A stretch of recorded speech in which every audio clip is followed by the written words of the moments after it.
been killed and hundreds injured in Iran since the US and Israel attack began on Saturday. Rescue workers have been searching for bodies in the rubble in the aftermath of attacks across the country. Israel has also launched in response to the rockets and drones Hezbollah fired into Israeli territory early on Monday. Hey everyone, how's it going? We're back here again. Last night was interesting. Things slowed down quite a bit.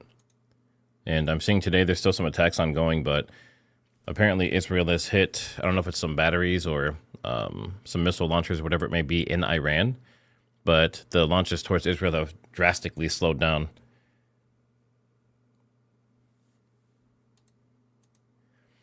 Any big developments? Not really. Well, some of the biggest developments is what other countries are saying and what they're doing. So we'll get into some of it, but it's just really the response to all of this is probably the biggest story at the moment. Some people saying they didn't get alerts. That's been a thing. That's been happening a lot. Even with the Charlie Kirk stuff. I'm not sure what it is, but I'm sure it's probably not a good thing. I know the platform. They've been messing with a lot of people lately. Hey, Moon Goddess, how's it going? Death Queen, Junior Williams, Christmas Self-Lights, Henny, Tammy.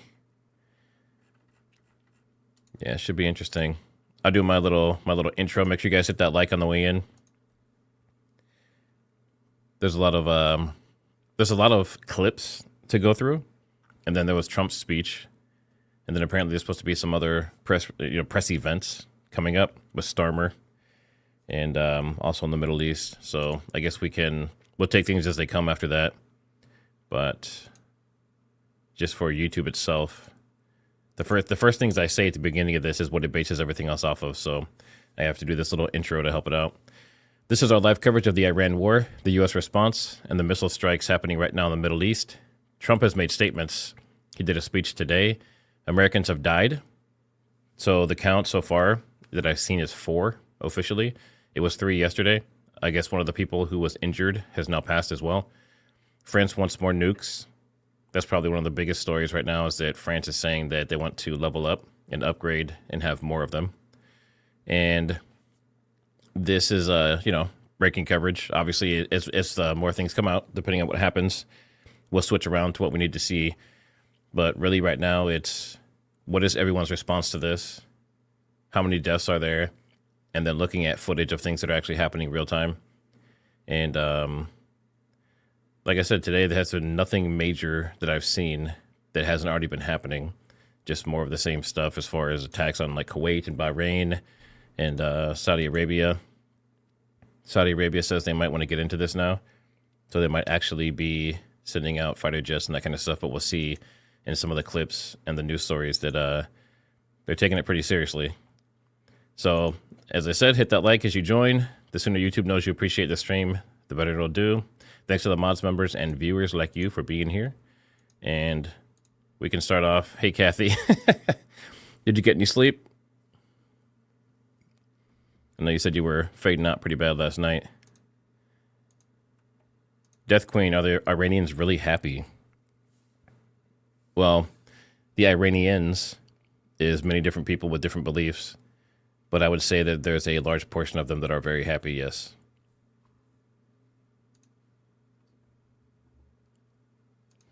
Yeah, as far as the Austin, Texas shooting, I did hear, and it seems as though it's some kind of Islamic Muslim related type of thing.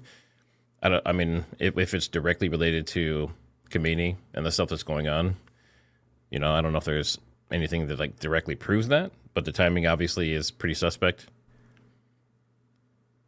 Yeah, so I've noticed from a lot of you that you have not seen the Trump speech and the honor ceremony. I'm just looking to see what the final number is. Yeah, it's like 50% of you have not seen that speech. So I think it might not be a bad idea for us to watch that. And then we can go through all the clips and everything. And obviously I'm monitoring real time to see what else is going on. So if anything major happens, we'll get our alerts and our alarms. And we have our live cams over here. So we can jump over if we need to. So let me pull up Trump's speech here really quick. And if you've already seen it and thought it was terrible or whatever, I apologize. But at least half of us, including myself, have not seen the whole thing. So let me pull that up here. And actually, in chat, put where you're viewing from. I've noticed lately it's been a lot of people in the U.S., not so many people overseas, which for my audience is pretty usually flipped the other way around.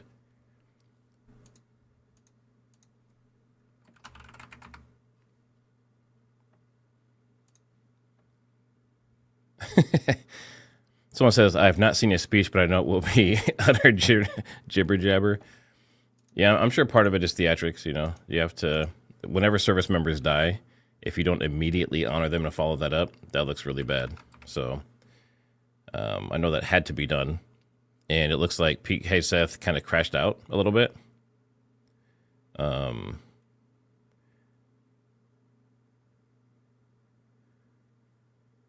me see here. Do we have... I don't see any warnings or anything. It looks like there might be some incoming in Israel.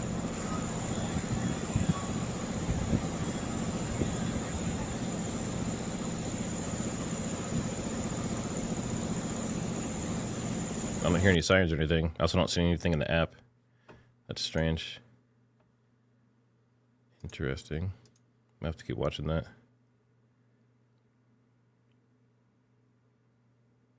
Okay. All right. But this speech from Trump, some people said it was some BS. You know, it's just filler. And then there's also some awards and stuff he gave away. And I think all of them were from this current conflict. Let me see if we can pull it up here really quick. Yeah, so here's the ceremony. Let me put that link in here for you guys. Make it a little bit easier to watch.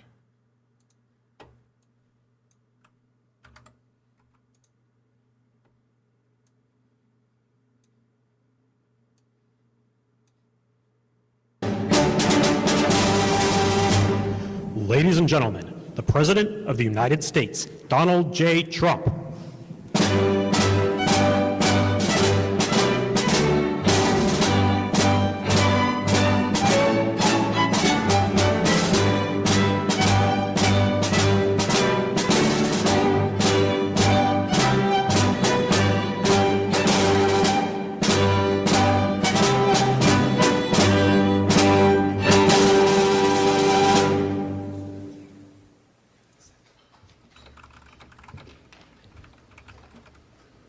Ladies and gentlemen, please bow with me as I ask God's blessings upon this ceremony. Almighty God, your steady hand has guided this republic for nearly 250 years. From its birth in the wilderness to this very hour, we come to you now with grateful hearts. We assemble here today to honor men who, when the test came, were steadfast and unmovable. We thank you for the unyielding conviction of Master Sergeant Roderick Edmonds, who looked evil in the eyes and did not flinch. And we thank you for the battlefield grit of Command Sergeant Major Terry Richardson, courage that saved lives in Vietnam and courage that stands before us today. And Lord, we thank you for Staff Sergeant Michael Allis, who, in a final selfless act, made his own body a shield for a friend. Bless the family and friends of these great men of honor, O Lord, and forbid that we leave this place as mere admirers of their heroic deeds. Plant in our hearts a measure of their courage that we might prove worthy of the freedom for which they and generations before them defended. And Lord, now let the light of liberty continue to shine on our great nation. We pray in the strong name of the one who guides us. This will defend. Amen.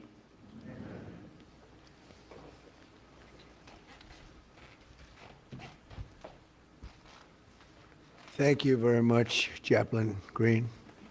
Wonderful job. Appreciate it. And thank everybody for being here, and please feel free to sit.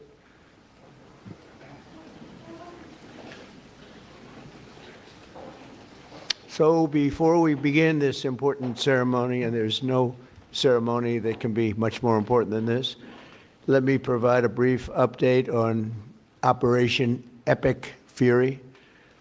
Today, the United States military continues to carry out large-scale combat operations in Iran to eliminate the grave threats posed to America by this terrible terrorist regime. Following our obliteration of Iran's nuclear program in Operation Midnight Hammer a short while ago, we warned Iran not to make any attempt to rebuild at a different location because they were unable to use the ones that we so powerfully blew up. But they ignored those warnings and refused to cease their pursuit of nuclear weapons. In addition, the regime's conventional ballistic missile program was growing rapidly and dramatically, and this posed a very clear, colossal threat to America and our forces stationed overseas. The regime already had missiles capable of hitting Europe and our bases, both local and overseas, and would soon have had missiles capable of reaching our beautiful America. The purpose of this fast-growing missile program was to shield their nuclear weapon development and make it extraordinarily difficult for anyone to stop them from making these highly forbidden by us nuclear weapons. We were the ones that were complaining. We were the ones that wanted it stopped. But everybody was behind us. They just didn't have the courage to say so. An Iranian regime armed with long-range missiles and nuclear weapons would be an intolerable threat to the Middle East, but also to the American people.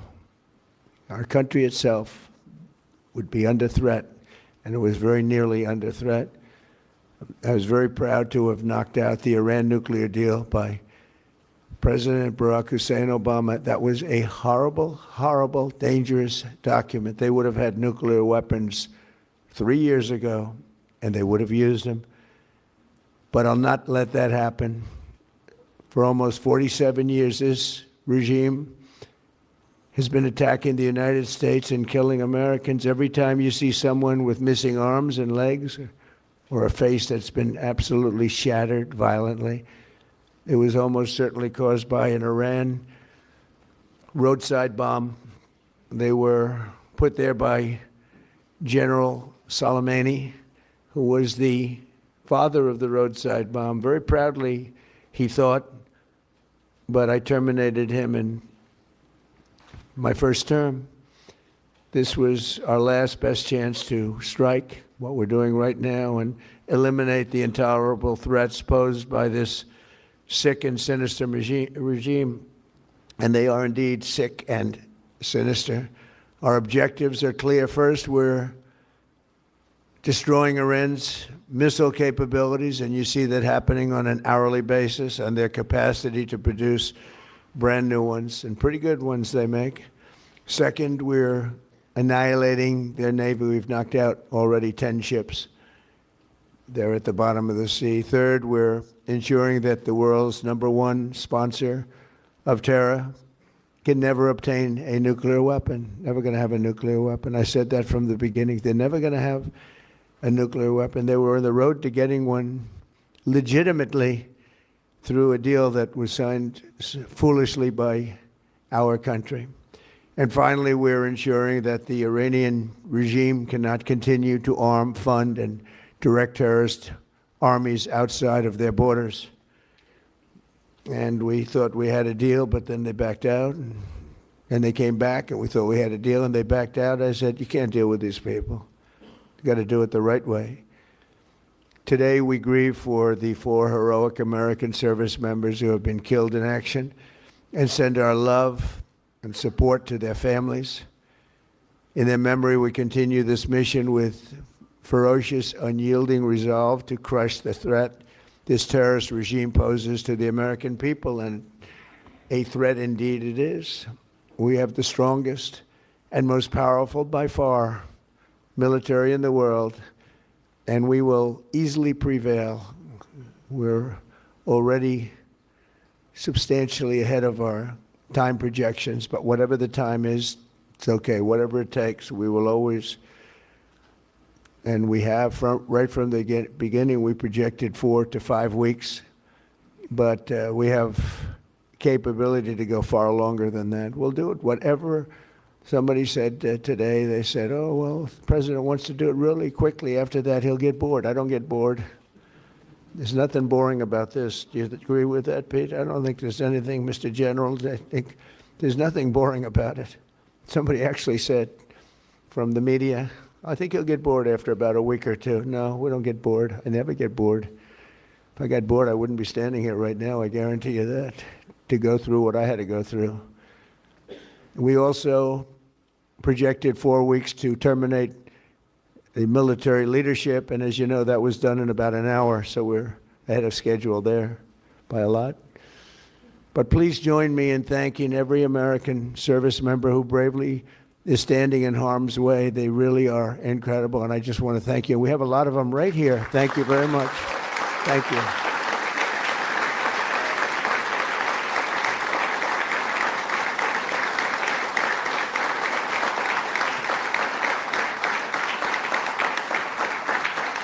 Thank you, everybody. We have a lot of great service members here with us, too, in this beautiful building. Isn't it beautiful? We're adding on to the building a little bit. We're improving the building. See that nice drape? When that comes down, right now you see a very, very deep hole. But in about 1.5 years from now, you're going to see a very, very beautiful building. And there's your entrance to it right there. In fact, it looks so nice, I think I'll save money on the doors, because it can't get more beautiful than that. I picked those drapes in my first term. I always like gold, but I think we can save a lot of money. I just saved curtains.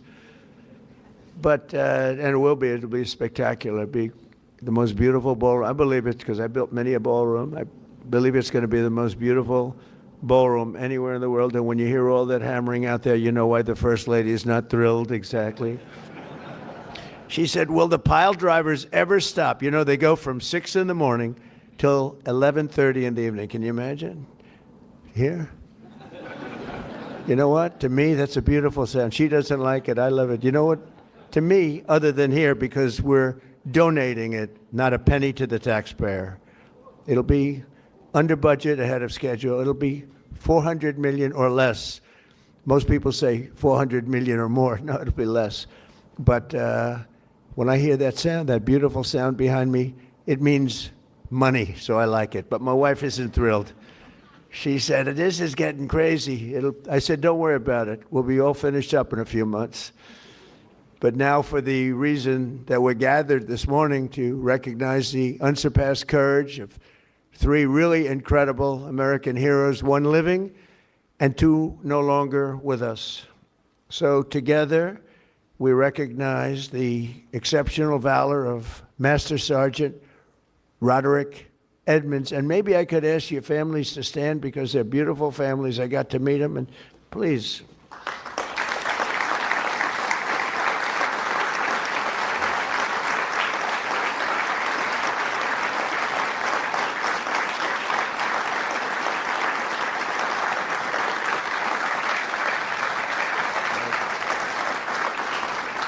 So Staff Sergeant Michael Ollis and Command Sergeant Major Terry Richardson, as they receive our nation's highest military award, the Congressional Medal of Honor. And we're pleased to be joined by Secretary of War Pete Hegseth. He's busy, very busy guy. In fact, I said, if you want, Pete, you can avoid it. General Raisin Kane also, and they said, we don't avoid this one. This is one you wouldn't avoid for anything, right?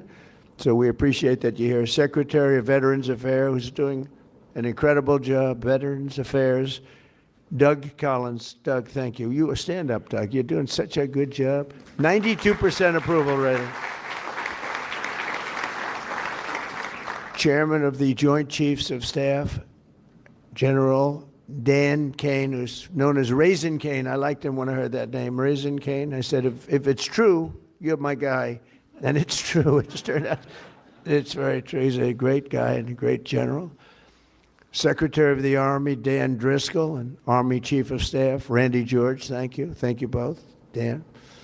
As well as Senators Tom Cotton, Bill Hagerty. You guys were great on television this weekend. I'll tell you what, can't have a better representative than both of you. Thank you very much. So really quick, make sure you guys hit that like and subscribe if you're not already. I just want to point out that is the way he's acting, is his candor and stuff, is the way he's projecting himself, kind of like this like humorous, jokey way. Do you think that's appropriate for this meeting, especially considering it's to honor the military? It just seems a little bit off, like it doesn't match, but just something I noticed. And Representatives Tim Burchett, Jack Bergman, and Nicole Maliotakis. And we have a few others sitting here, but I'm not going to go through it because we have far more important people to honor today. Oh, we have Tom Homan. I got to at least mention Tom Homan. I would be a stand-up, Tom. What a job. Zero people coming in. We had millions and millions of people pouring into our country now that, I mean, I'm not even sure I can believe this number is zero, but it is given out by Democrats. Democrats from the last, and they're rated for the last 9 months. We had 0 people come illegally through our border. Right, Tom? So I want to thank you very much. And I also want to salute 6 former Medal of Honor recipients: William Swenson, Jim McLuhan, Walter Marm, Thomas Paine, Sammy Davis. That's an interesting guy. Where is Sammy Davis? We have a big story here, Sammy. You've heard that all your life, I'll bet, huh? And Edward Byers. Stand up, please.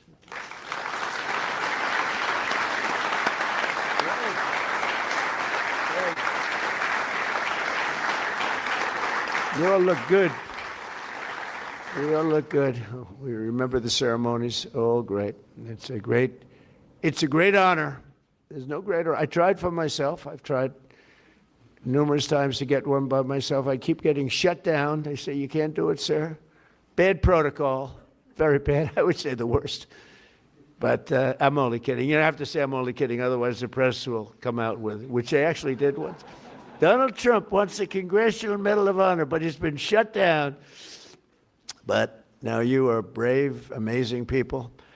And I want to thank you all. In 1941, Roddy Edmonds of Knoxville, Tennessee, enlisted in the U.S. Army and soon rose to one of the youngest master sergeants in the military. In 1944, he sailed to Europe to fight in World War II, and he was so enthusiastic and young and full of vim and vigor. Roddy soon found himself on the front lines of the Battle of the Bulge. That was a big one. Massively outnumbered by enemy forces, his 1,200 soldier unit fought valiantly until they were completely overrun. The force was massive on the other side, many times the number. After a 4-day death march, one that was covered very well by the history books, through bitter cold, they were put into a German POW camp. Roddy was the top-ranking infantryman in the camp. He was number 1, meaning he was responsible for the lives of his fellow service members. On July 26, 1945, a Nazi SS officer issued an order over the camp loudspeaker, loud and strong. He said that only American Jews were to show up to roll call following this morning. He added, all who disobey this order will be shot immediately. There were more than 200 Jewish American soldiers in the camp, and Roddy knew their separation from the group would mean certain death. So that night he summoned his team and devised a plan. The next morning, all 1,200 American men fell in line together, shoulder to shoulder.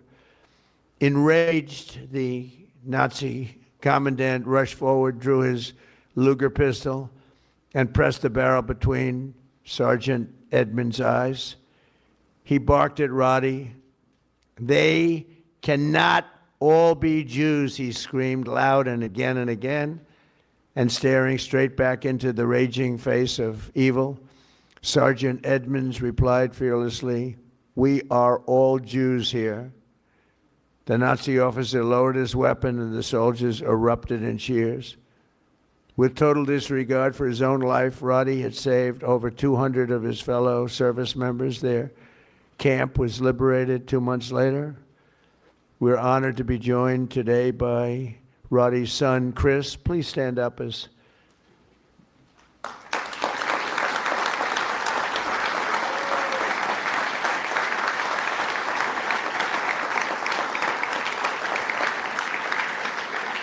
Thank you, Chris. Today, your father gets the honor he so courageously earned. And really amazing, right? It's an amazing story. Congratulations to the family of Master Sergeant Roddy Edmonds. The next two we recognize today served in the 1st Battalion, 28th Infantry Regiment of the 1st Infantry Division, better known as Big Red 1. Do you know about that, Pete? Right? Command Sergeant Major Terry. Thanks, looking for answers. His speeches have always been a roller coaster. Yeah, I guess that's true. There's always weird ups and downs, and he always has little tangents that he goes on to. But, I mean, the fact that it's just he is technically honoring them. He's technically doing what he said this was for, but just with the state of everything going on, you think he'd be a little bit more serious and actually, address the nation type of thing, but maybe that's not what this particular meeting was for. Had no idea, but the area was totally infested with nearly 300 enemy bunkers and many, many enemy soldiers, far outnumbering them by at least 4, 5, even 6 to 1. As Terry led Lima platoon up Hill 222, the enemy launched an ambitious and violent attack, unleashing a withering fire of machine guns and rocket-propelled grenades. Just didn't stop, just kept coming. Pinned down in hell on earth, Terry summoned unimaginable courage. 3 times he exposed himself to enemy fire to rescue severely wounded comrades, and 3 times he dragged them back to the group. Terry soon realized that the 82 remaining men had one chance of survival. That was air support. Acting without regard of his own life, he grabbed a radio and charged up Hill 222 alone. He needed to be there. It was the only place you'd get reception. He withstood a storm of enemy bullets, eventually reaching the top, where he spent the next 8 hours calling in tactical strikes, completely exposed. An hour in, an enemy sniper shot rang out and the bullet tore through his right leg violently.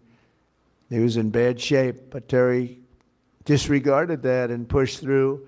And after 7 more hours of calling in American fire from above, the enemy retreated.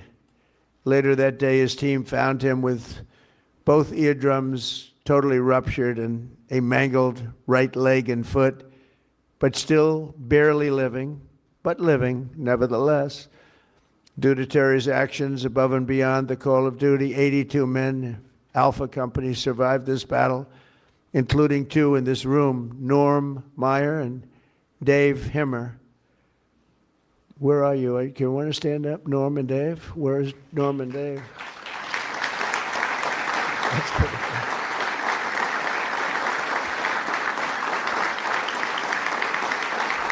Pretty good.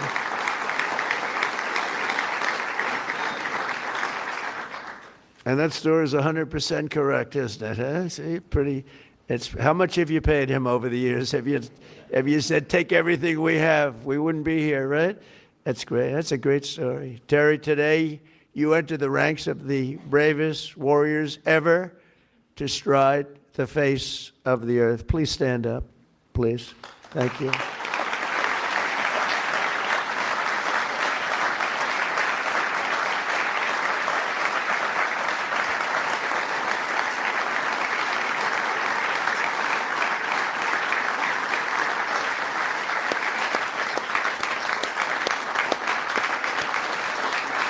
Brave man. Finally, we honor one more American soldier, a fallen warrior of world, of wars, and really, of really terror.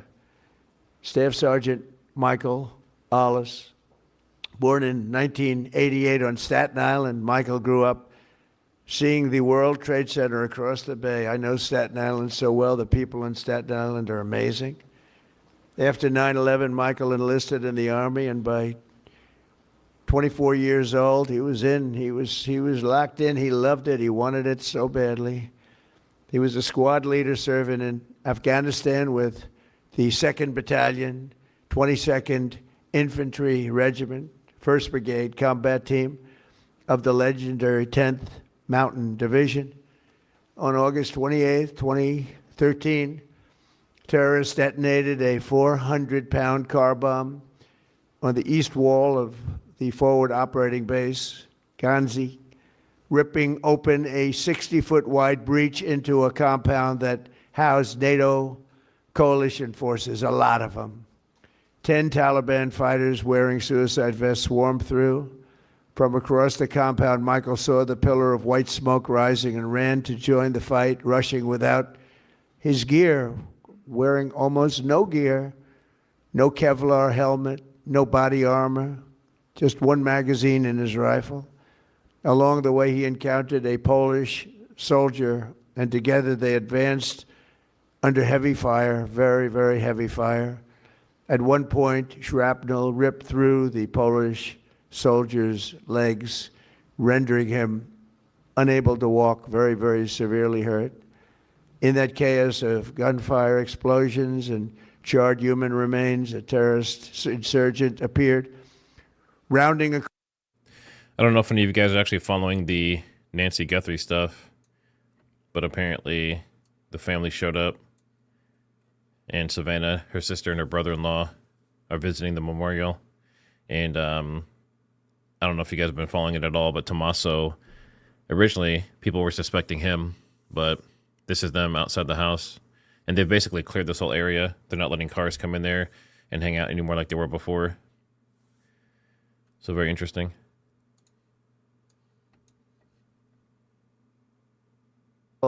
The ultimate test, right? And at perhaps his final heartbeat, Michael fired his weapon, and the terrorist detonated his vest simultaneously. Staff Sergeant Ollis was killed just weeks before his 25th birthday, and nobody was any more brave than that. In his final act on earth, Michael absorbed the blast, sparing the life of that Polish warrior, who we are grateful to have in the room with us today, Second Lieutenant Carol Sierpika. Carol Sierpika. Where are you, Carol? Hey.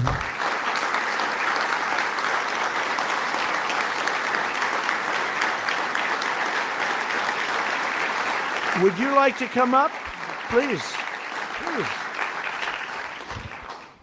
I'd love to have you come up. Thank you, Carol.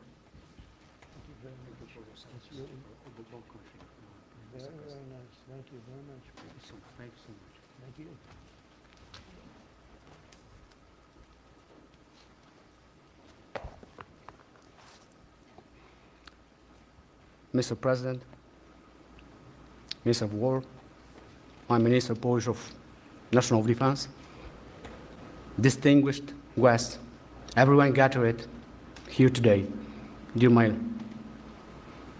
Basia, Michael, and Jacob, especially dear Linda and Robert, and the entire Ollis family. What do you have that you did not receive? This is how I would like to begin these few words, to speak to you all here. In this special place and on occasion of this incredibly important ceremony, one that is significant for many, but truly especially exceptional for me, is a particular privilege and a great honor.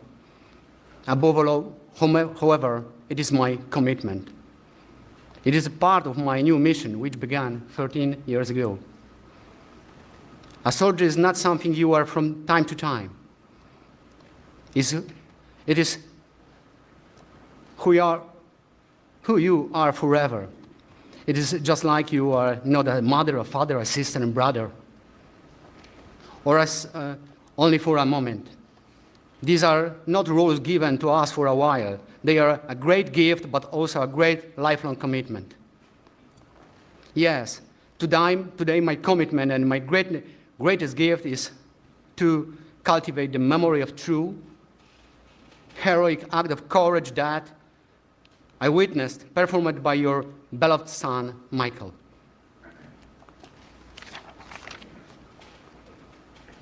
Please forgive me if my words have not fully captured what I truly feel today.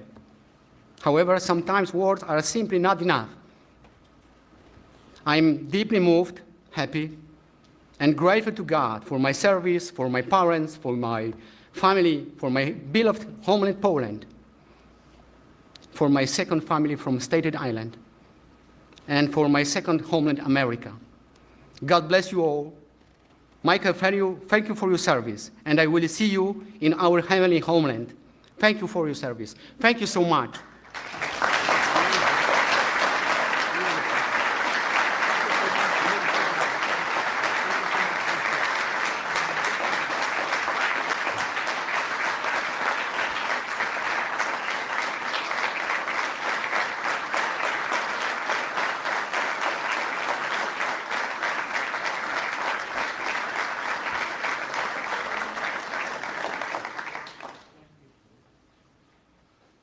And Carol is joined by his wife and their two wonderful sons, Jacob and Michael. Michael is named after the American hero who saved his father's life. So stand up, Michael. Let me see.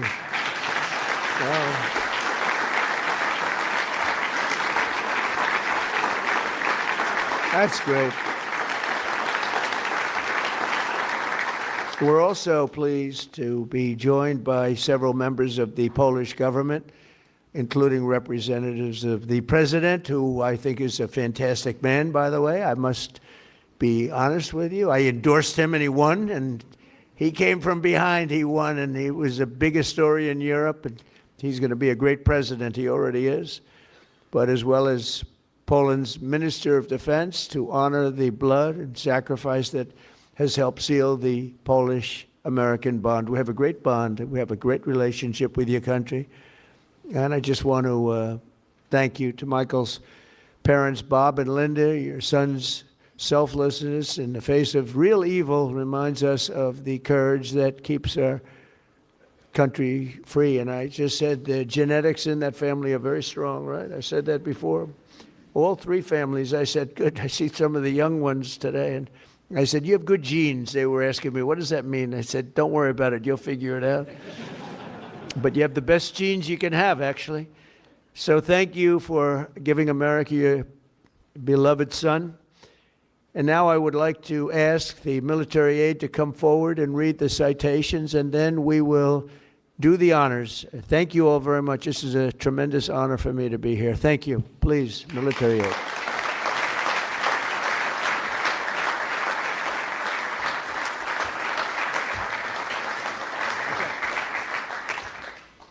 Chris Edmonds, accepting on behalf of his father, Master Sergeant Roderick W. Edmonds.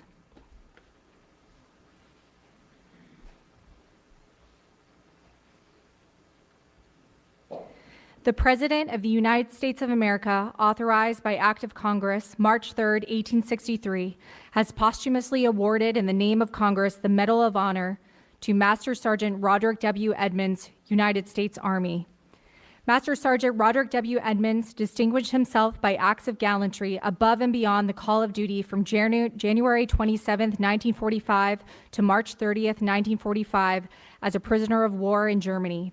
Upon arrival at Stalag 9A in Zietenhain, Germany, on the evening of January 26, 1945, the Germans announced that only Jewish American prisoners would fall out for roll call the following morning at the threat of execution. Sergeant Edmonds, by Act of Congress, March 3rd, 1863.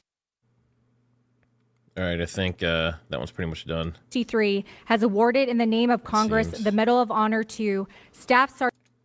Yeah, so I mean, it's always good to see the service members get get their honors, and in that case, I believe it was his father. He was accepting the reward for his, or the award, I should say, for his dad's bravery, and it's always good to see. Not good to see people have to get killed, like we've seen with the 4 soldiers so far. Yeah, a bit late for that medal. But, I mean, the father's gone. So, obviously, the timing is always going to be off. The father didn't receive a medal for his own bravery. Yeah, medals and awards.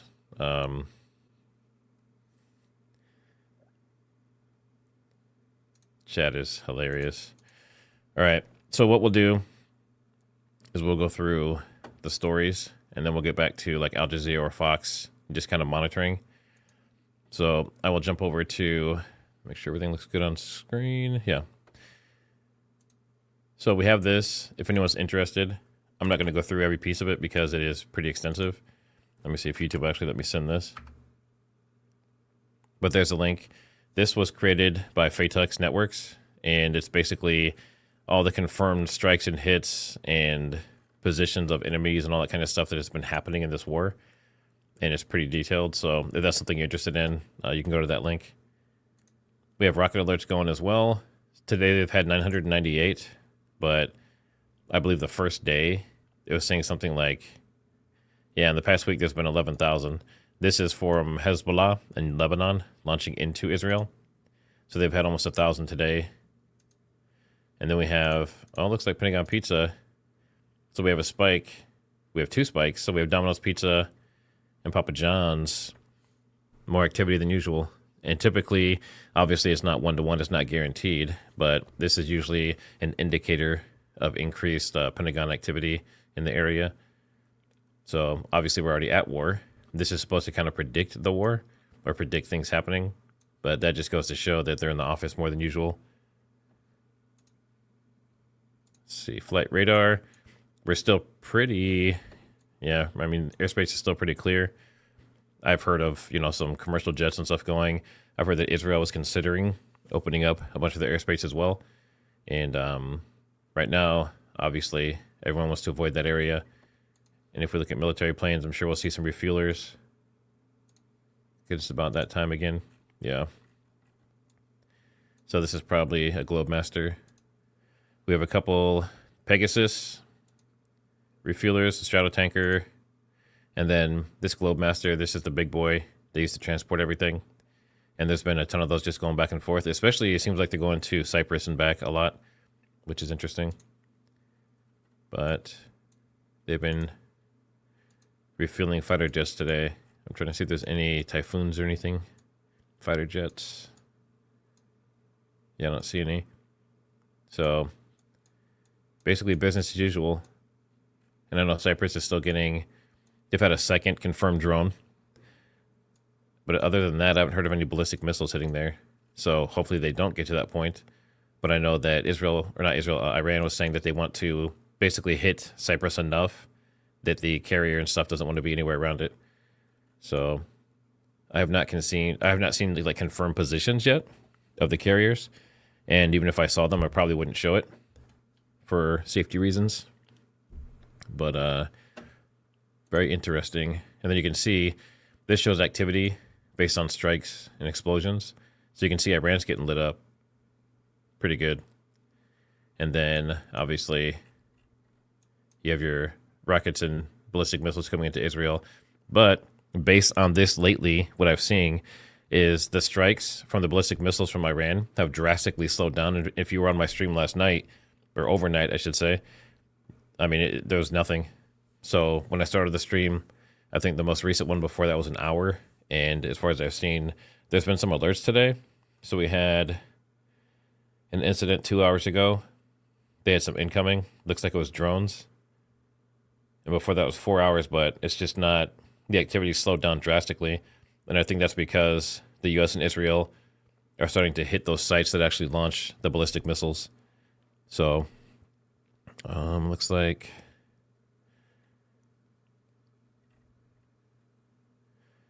I just see someone talking about Sarah's husband. Let's see.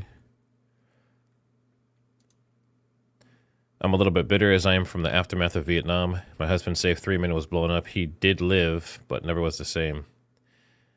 Yeah, I mean, obviously that's bravery. And, thank you to him for his service.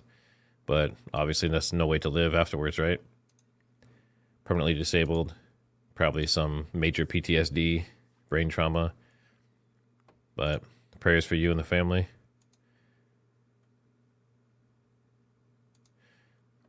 Any files dropped today? Mission accomplished.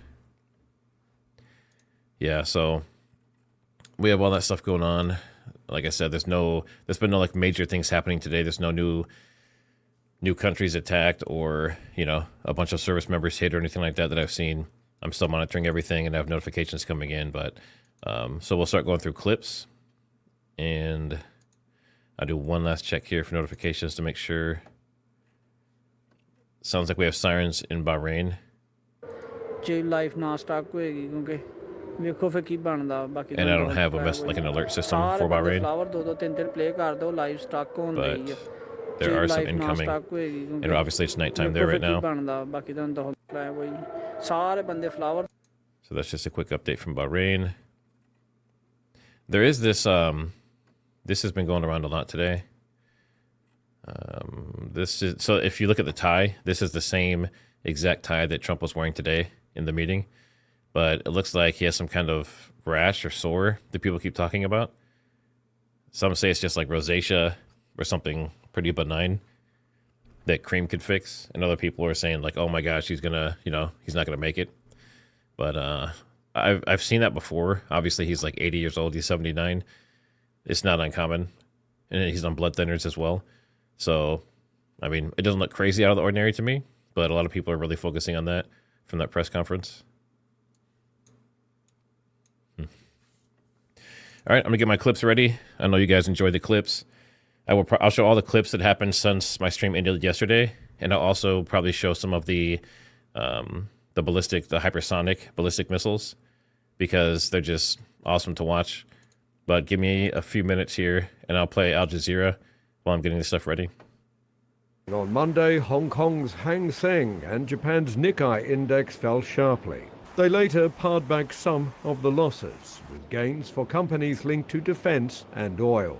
Shares in Japan's two main airlines fell more than 6%, underscoring the fact that 90% of Japan's crude comes from the Middle East. Peace and security in the Middle East, including energy security, are also of utmost importance to Japan. We will continue to make all necessary diplomatic efforts. It's not just Japan at risk, as the price of benchmark Brent crude continues to rise. According to US government data, more than 80% of oil and gas passing through the Strait of Hormuz is destined for Asia, with India, China, Japan and South Korea accounting for almost 70% of crude oil passing through it last year. South Korea says it has enough oil stockpiled to keep prices stable for at least 7 months. And after an emergency weekend meeting, Seoul announced the creation of a fund worth about $69 billion to stabilize the stock market if needed. Analysts say volatility across Asian markets is expected to continue, as long as there is no clear resolution or goal to end the conflict, which has been expanding across the Middle East region. Jack Barton, Al Jazeera, Seoul. The U.S.'s Central Command says it's destroyed the headquarters of Iran's Revolutionary Guard, stating it has, quote, cut the head of the snake. But Iran's military structure is notably complex. The country has parallel armies, multiple intelligence services, and several command structures, all answering to the supreme leader. Ali Hashem explains how the institutions operate and why they're structured as they are. Iran does not rely on a single military chain of command. Its security system is layered, duplicated, and intentional. At the top sits the supreme leader, the commander-in-chief of all armed forces. Below that authority are two parallel militaries. The Artesh, Iran's regular army, is responsible for territorial defense, borders, airspace, and conventional warfare. Alongside it, there's the Islamic Revolutionary Guard Corps, known as the IRGC, and its role goes beyond defense. Given its ideological structure, it's responsible for protecting the revolution politically and militarily. Within the IRGC, the Aerospace Force controls Iran's missile and drone arsenal. This forms the backbone of Iran's deterrence strategy against Israel and the United States. Iran avoids merging these forces by design. Duplication here is a safeguard against coups, internal threats, and sudden collapse. Inside the IRGC sits the Basij, a mass mobilization force used for internal security, crisis response, and ideological enforcement. Iran also maintains parallel intelligence services, while the two main branches remain the Ministry of Intelligence that follows the government and the IRGC intelligence unit. There are around 16 services that operate under the Council for Intelligence Coordination. Beyond its borders, Iran projects influence through a specialized force. The IRGC's Quds Force manages Iran's regional networks, including in Lebanon, Palestine, Yemen, and Iraq, and previously Syria. It operates with tactical flexibility but within limits set in Tehran. Military command is organized through separate entities known as Maqar.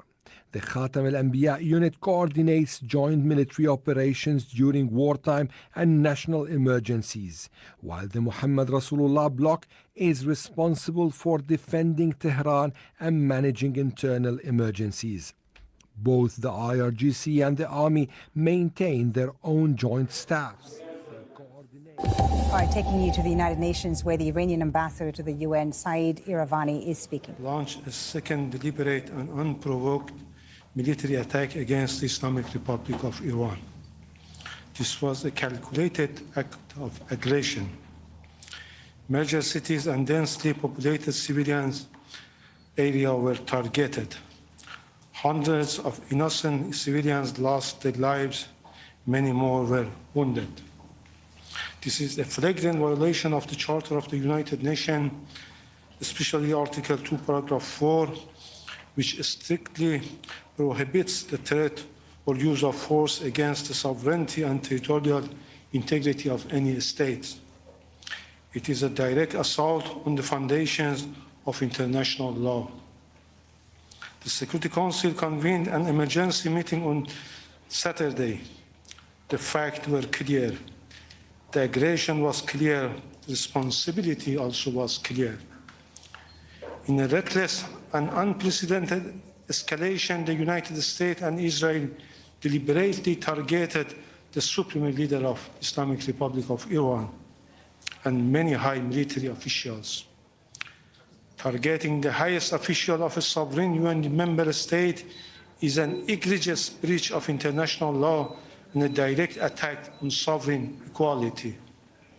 Such conduct endangers the entire international system. The United States and the Israeli regime are deliberately targeting civilians and civilian infrastructure. The schools, hospitals, Red Cross facilities, and residential buildings were attacked. On the first day of the aggression, the girls' school in Minab, a small town in Hormozgan province in southern Iran, was deliberately destroyed. As a result, 165 innocent school girls were martyred. I repeat it, 165 school girls martyred.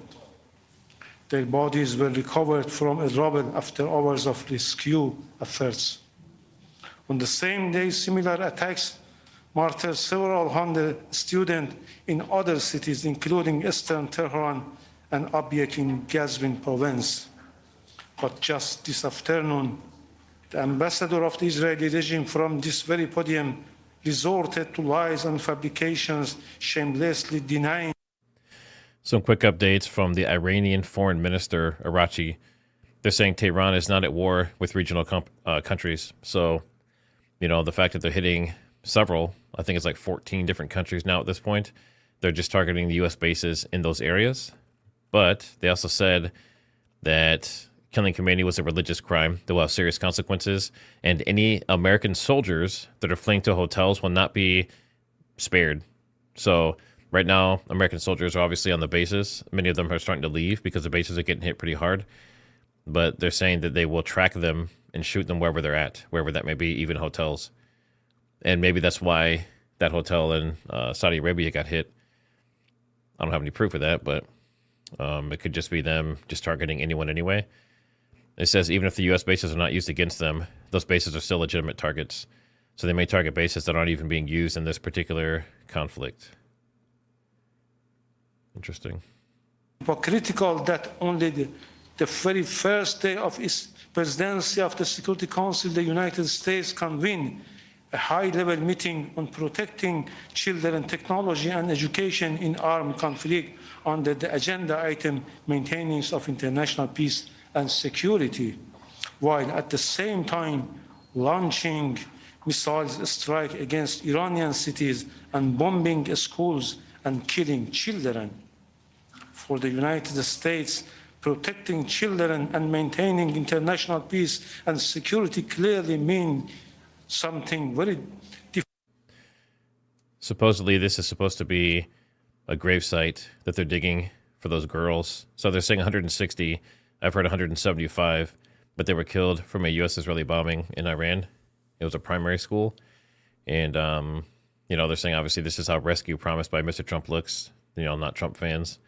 But this is supposedly an image, an overhead, and they're digging these grave sites for all these girls. So, that's terrible. Loss of life is always bad, but when it's something like this, just innocent girls in school, doesn't look good, and with the primaries and stuff coming up, not looking good either. The use of force is absolute, except in self-defense against an armed attack. Iran is exercising its inherent right to self-defense under Article 51 of the Charter.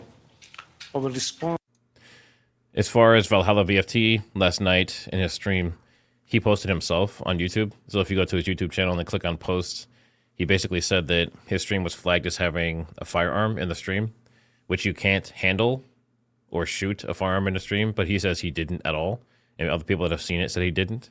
So it looks like what happened is whatever content he was talking about, which I think was some war stuff and some Charlie Kirk stuff, flagged something, and they took it down. So, and I haven't seen it back up, and I haven't seen him post since that post. Iran does not seek war. Iran does not seek escalation, but Iran will not surrender its sovereignty. The issue before the international community is clear. Can a powerful state attack another sovereign member of the United Nations with impunity?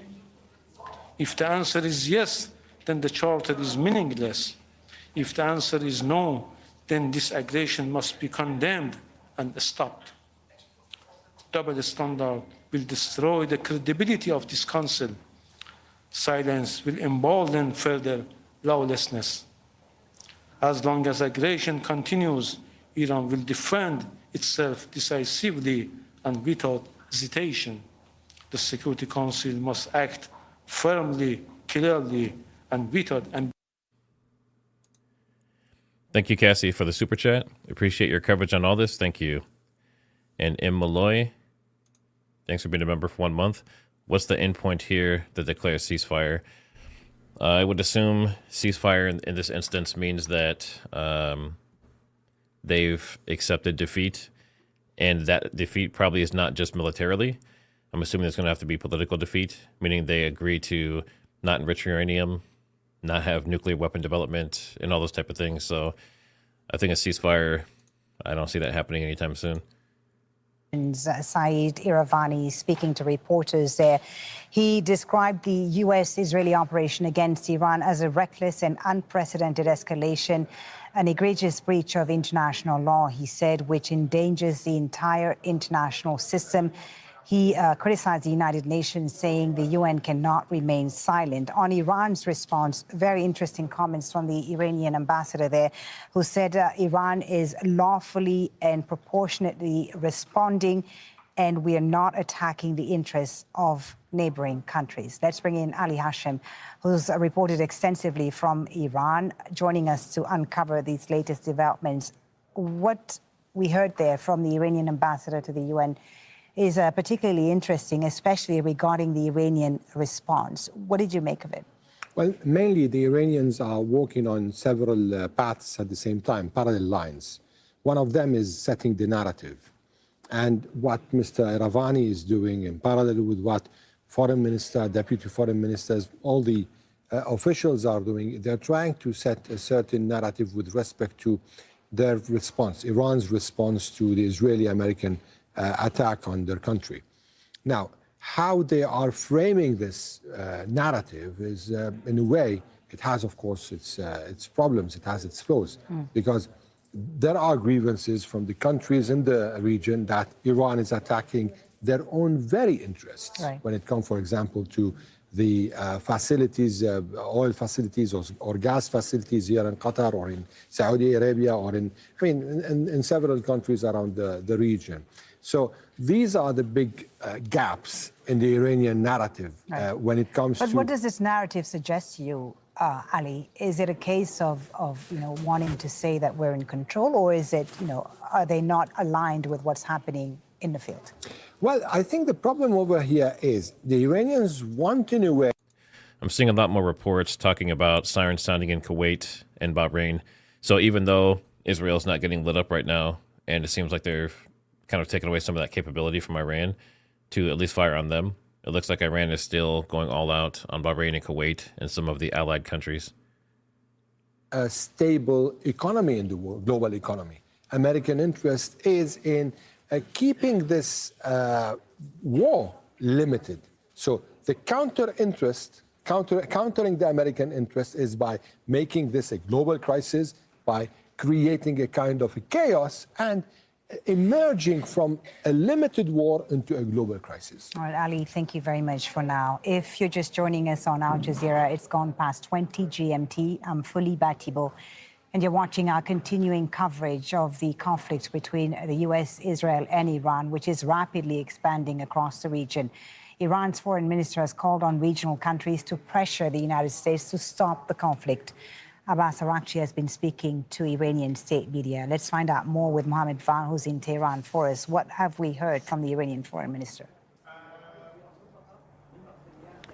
Well, fully, the Iranian foreign minister has just reiterated the lines that we have been hearing from. I'll be back in about 2 or 3 minutes, and then we'll start going through the clips. That Iran has been ready for negotiations and has responded favorably to the call for negotiations several times, and that at the same time Iran has been aggressed against, has been attacked, even though it was progressing with the mediators towards a peaceful solution for this conflict or for this discord with the United States and with Israel. But Iran is now in a position that it can't have any choice except to defend itself. Also, we have just listened to the ambassador, the Iranian ambassador to the UN, saying basically the same thing and criticizing the course of his campaign and what has happened so far, particularly the attack on civilians, the killing of children, of schoolgirls, and so on, saying this is not a legitimate war. This is a war of aggression against Iran, and Iran, after it has stretched a hand for peace for a long time, now it has only one choice, which is to defend itself, because it hasn't been given any other option in this conflict. And again, the same line about neighbors not being a target of Iranian aggression or so on, but because these are only acts of self-defense against US bases in those countries. Very clear stance here for now for the Iranian public about what the government is doing. And also the president today has reiterated that and said that the killing of children is not going to give victory to Israelis and Americans in this war, and that Iran has the right to defend its country, itself, its nation. The president said the institutions should continue to deliver the basic necessities and services to the people to ensure that continuity is in place, that the government is in place, that nothing is, that the enemy isn't capable of disrupting the normal course of life for Iran and its leadership and so on. We have seen also reports of the use of heavier weapons, heavier missiles, hypersonic ballistic missiles against targets across the region, including in Israel and other parts of the Gulf region. And that is consistent with the promise by the Iranian leaders over the last 3 days that more and more power from Iran will be shown to the world, and that Iran is going definitely to deal a defeating blow to its enemies. All right, Mohammed, thank you for the update. That's Al Jazeera's Mohammed Vaag reporting there from Tehran. Yeah, someone says imagine being 24/7 Fox or CNN. I know Kelly Raybon, she was an investigative journalist before for like 12 years, and she's award-winning. But I know she went through some stuff like that where they do marathons for, you know, more than a day, and I couldn't even imagine something like that. All right, so let's go ahead and go through clips. I don't see anything like major coming out right now, so obviously we can go back to monitoring after that. Let me just do one last spin. So it says internet has been disconnected in Iran for at least 60 hours. So people that are there right now are not getting any new information about what's happening outside of Iran, unless they have Starlink. And I'm not sure if Starlink is functional there at the moment. I would assume it would have to be, since the U.S. uses it, supposedly, for war. There's Iranian protesters that are clashing right now. So there's more security forces and, you know, all the embassies, air force, you know, the bases, just anywhere that the U.S. is, or anyone that seems like they're helping Israel or the U.S. are being attacked. So this is, I wouldn't say it's out of control, but, you know, it's kind of what you would expect. But there's a lot of innocent people that are caught in this. I'm not a big fan of that, but it's unavoidable with war. All right, let's go ahead and do our clips here.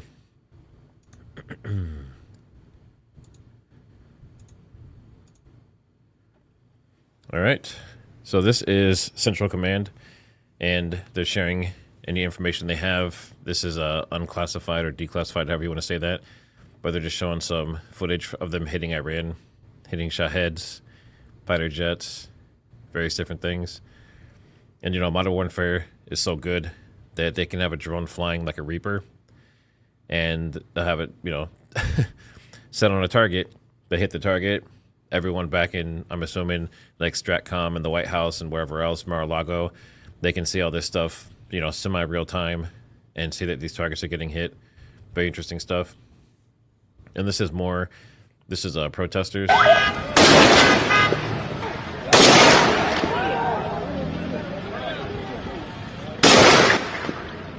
They're just out shooting their guns. They're wearing vests. The security forces are trying to knock them down, obviously.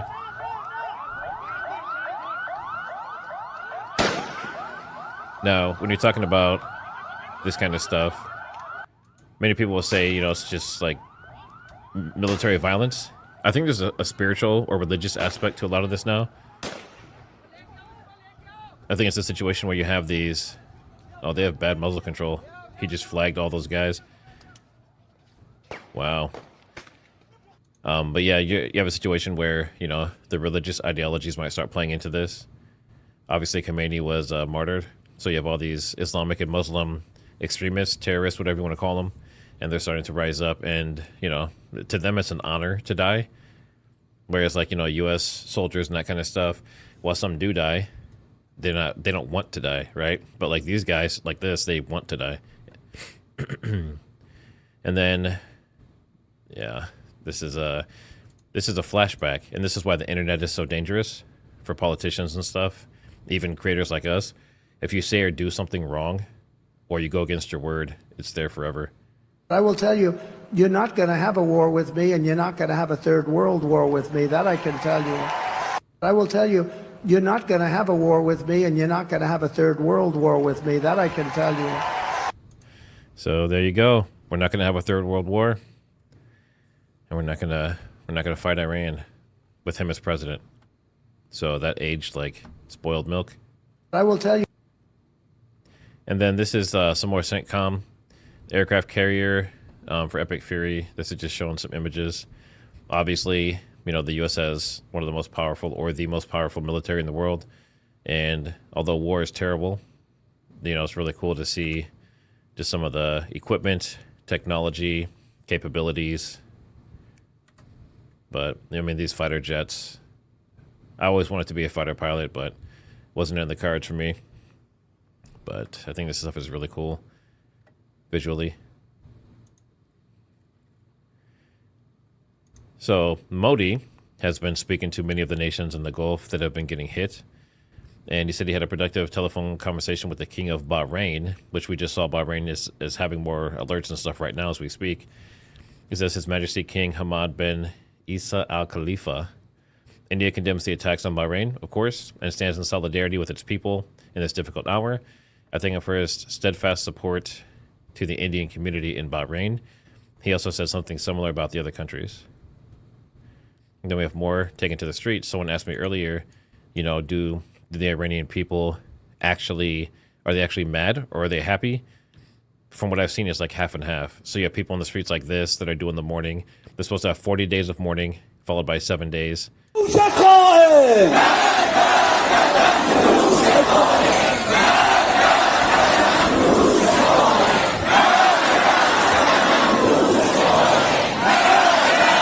Let me know, are these clips too loud? They sound louder than the new stuff we're listening to earlier. But let me know if they're too loud. And of course, some more cool images of these jets that are being used. These are beasts. Someone said yes. Are you saying yes, it's too loud? Or are you saying yes, it's okay? Loud? Okay. So I'll make sure I'll listen to that. And then we have some information here about some jets that were shot down. Harris, I do want to start with some breaking news. We've learned from Qatar's defense ministry the country shot down 2 Iranian jets that entered their airspace. We know that they've been receiving attacks from the Iranians, and they have been taking action not only now to shoot down jets, but also incoming ballistic missiles. The Qataris have also ceased production of liquefied natural gas in their country for the first time in 30 years over these attacks. This comes as the war is expanding overnight. The Iran-backed Lebanese militant group Hezbollah launching rockets into northern Israel. The Israelis responded with airstrikes against Beirut. You can see this smoke billowing from the Dahya neighborhood of southern Beirut. As this is taking place, we know the Lebanese prime minister is calling on Hezbollah to stop the fire. But so far, the Israelis say they have to keep the pressure up on this Iran-backed organization to discourage other proxies from joining into the fight. Throughout the day across Israel, Iranian ballistic missiles have soared through the skies of this country. We watched as some of them were intercepted in the skies above. One missile, though, slamming into the southern city of Beersheba, where officials say at least 10 Israelis were wounded and taken to local hospitals. Israel's prime minister speaking today from one missile impact site, warning the Iranians if they continue this fight. So obviously, in addition to loss of life, destruction of property, and all of that, there's the political implications. There's also the financial implications, and then resources. So this one was talking about liquid natural gas. We know the Strait of Hormuz, the trade is being slowed. Not as much as, well, 70%. There's just like a 70% reduction, which is, you know, pretty sizable. And then this was interesting. I talked about this yesterday, but Andrew Tate is part of a Dubai state-run influencer propaganda campaign. Their main goal is to convince everyone that everything is okay in the UAE amidst Iranian attacks. And it shows, like, you know, these paid campaigns we talked about before with, like, Charlie Kirk or against Candace, right? So, actually, I'm just checking chat. So when you guys are saying it's loud, are you saying that even the Fox News one was too loud? That's what I'm trying to figure out, because I know the first one sounded really loud to me, but the Fox News one sounded good. If you can put a 1 in chat, if the Fox News one was a good level, put a 2 if it was too loud.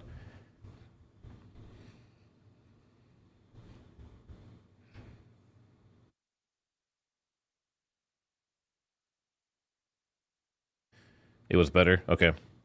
But yeah, so like basically what's happening here is, I don't know if this is a paid campaign, but they're saying Dubai's here to stay. You know, Dubai's good. Less emotion, more facts. I'm in downtown Dubai. It's beautiful. You know, basically they're going around saying that everything's all good and that there's no attacks. I've already seen probably 10 to 20 different videos that have been verified that there are attacks and there's things going on. So it may not be widespread everywhere. Maybe they just happen to be in the perfect location where this isn't happening. But I thought that was very interesting that it was kind of synchronized. And of course, the amazing B-1 bomber that was used, as well as some B-2s. There's rumors that a B-2 got shot down, but I haven't been able to confirm that yet. And then this is, excuse me, they are evacuating the military base in Cyprus. So the one that got hit multiple times, but this is people trying to get out of there. I don't blame them.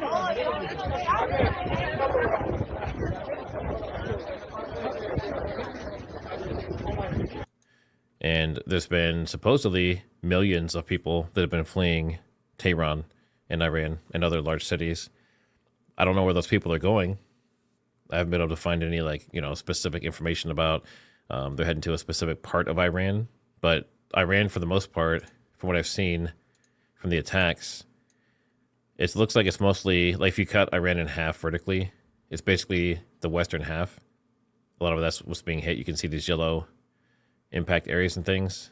So a lot of their military bases and that kind of stuff are mostly concentrated on the western side. So maybe the people are going to the eastern part of Iran, but that's definitely a big issue. And then this is the guy who was in one of the F-15 fighter jets. Let me see if I need to reposition these. Maybe. You're fine? Really? You need something to help you? Let me reposition this slightly. All right, that's better. No problem, you're safe. You're safe, you're safe. Everything good? No problem. Thank you for helping us. Everything perfect? You're fine? So that was the fighter jet pilot, one of them. So I've heard that they said several of these have been down, but based on what I've seen, I've only been able to see one F-15E specifically, and it had two guys in it, and both of them survived. One guy was much more injured than the other one. It looked like his left hand. Yeah, it looked like his left hand had been injured and had a big bruise on it, maybe broken or something, and had some blood. But they did make it through. And then there's some more oil tankers. The INS Makran, they had strikes near Bandar Abbas naval base in Iran. So that was hit. And it seems like they've basically taken out, I think they took out 11 or 12 different naval ships of Iran's so far.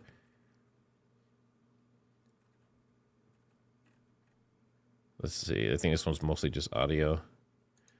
But this was a message to Trump and Netanyahu from a girl that's inside Iran. So I will just play the audio from this. Hello everyone. I'm a girl from Kerman, Iran. The US strikes have begun, and I felt like I should record a video to say that thank you, Mr. Trump. First of all, thank you, Benjamin Netanyahu, and the people of Israel who have to go to bomb shelters these days. I should mention that responsibility of this war is on the Islamic Republic and Ali Khamenei per se. And even if I die, the strikes have touched my city as well. Even if I die in this war, the only one who's to blame is Ali Khamenei. And if that leads to the So did you catch that? She said if she dies during this war, it's the fault of Khamenei, and she's Iranian. Destruction of this regime, this terrorist, I'm okay with it. If I die, I'm okay with it. And I hope that our king, our Shahanshah, will return and rebuild our country, and my country can see better days. Javid Shah, Payande Iran. So I'm just looking here. It says the U.S. Embassy in Amman, Jordan, is evacuating all staff. So they're starting to get out of these countries, these allied countries. Instead of protecting them, they're just leaving them. And then it says Kuwait has announced the death of another soldier. So is that 5 now? They didn't give a total number. Advisor to the commander of the IRGC says that the Strait of Hormuz is now closed and warns that any ships attempting to pass through will be targeted. So previously they said this, but they still had some movement, which we'll see here in a minute. But now they're saying it's closed. So we'll see what they actually do with that. And then there's this Israeli, this is one of their drones, their UAVs, and this is a video showing it get targeted.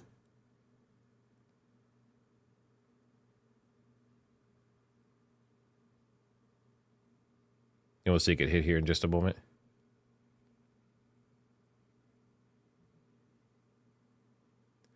Is it trying evasive maneuvers? Boom. So, very high-tech war. Extremely high-tech. But yeah, again, there's more news coming out. Strait of Hormuz is officially closed. Iran will officially set ablaze any ship attempting to cross. So that is official. That's not good. There's a lot of ships still there. And then this is the Israeli strikes from inside of a house. So now imagine you're these innocent people or these girls in the school, in the primary school, and this is the kind of stuff they're seeing and hearing from inside.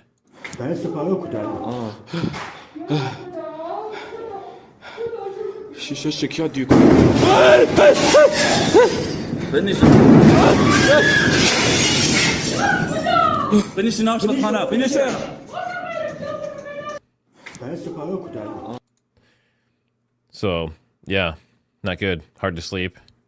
Probably have PTSD the rest of your life. It's pretty rough. If you're a praying person, pray for these people. Qatar says it shot down 2 Iranian Su-24 tactical bombers. I'd heard that earlier. This was from about 4 hours ago. So both sides are taking losses in equipment and people. General Dan Kane, chairman of the Joint Chiefs of Staff. Sorry, I need some water. My tongue's getting tongue-tied. Delicious water. All right. This is if we have more tactical aviation flowing into the theater. So someone was mentioning this earlier, but you guys said that like the big attack was supposed to be tonight, right? I've heard something similar. I don't know if it's tonight specifically, but it's supposed to ramp up. So the stuff we're seeing now is just things kind of getting started. And he's saying the same thing. He's saying they have more stuff going in. So if that's the case, it might be getting much worse and much more intense than what we've seen.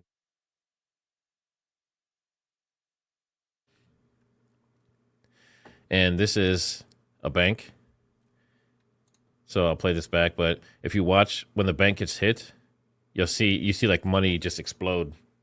Cash.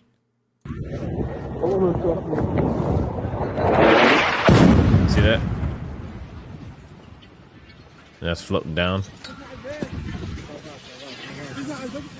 So I guess you could say, you know, if you really think about it, you could say that that shot was right on the money, right? You're welcome. William, thanks for the super. Sounds like we're looking for an excuse to use a B-61 on a mountain full of drones and rockets. What do you think? 100%. I think that's coming. I think that was in the plans. That was part of the probably the initial first 7 days of the 30 days, he said. So that will be coming for sure. Thanks for the super. So death tolls from the strike in Lebanon is 52, and that's from Israel hitting Lebanon, and that is because Hezbollah was attacking directly from money shot. That's better. That's even better than mine. That was definitely a money shot. Nice. I try to keep it appropriate, you know, but yeah. So Lebanon getting hit, Hezbollah shooting rockets, so Israel's attacking them. And then you have the Oman foreign minister saying that he agrees that Iran, he's saying they initially agreed to zero enrichment. I didn't hear that. I've always heard the opposite. So this is new information to me.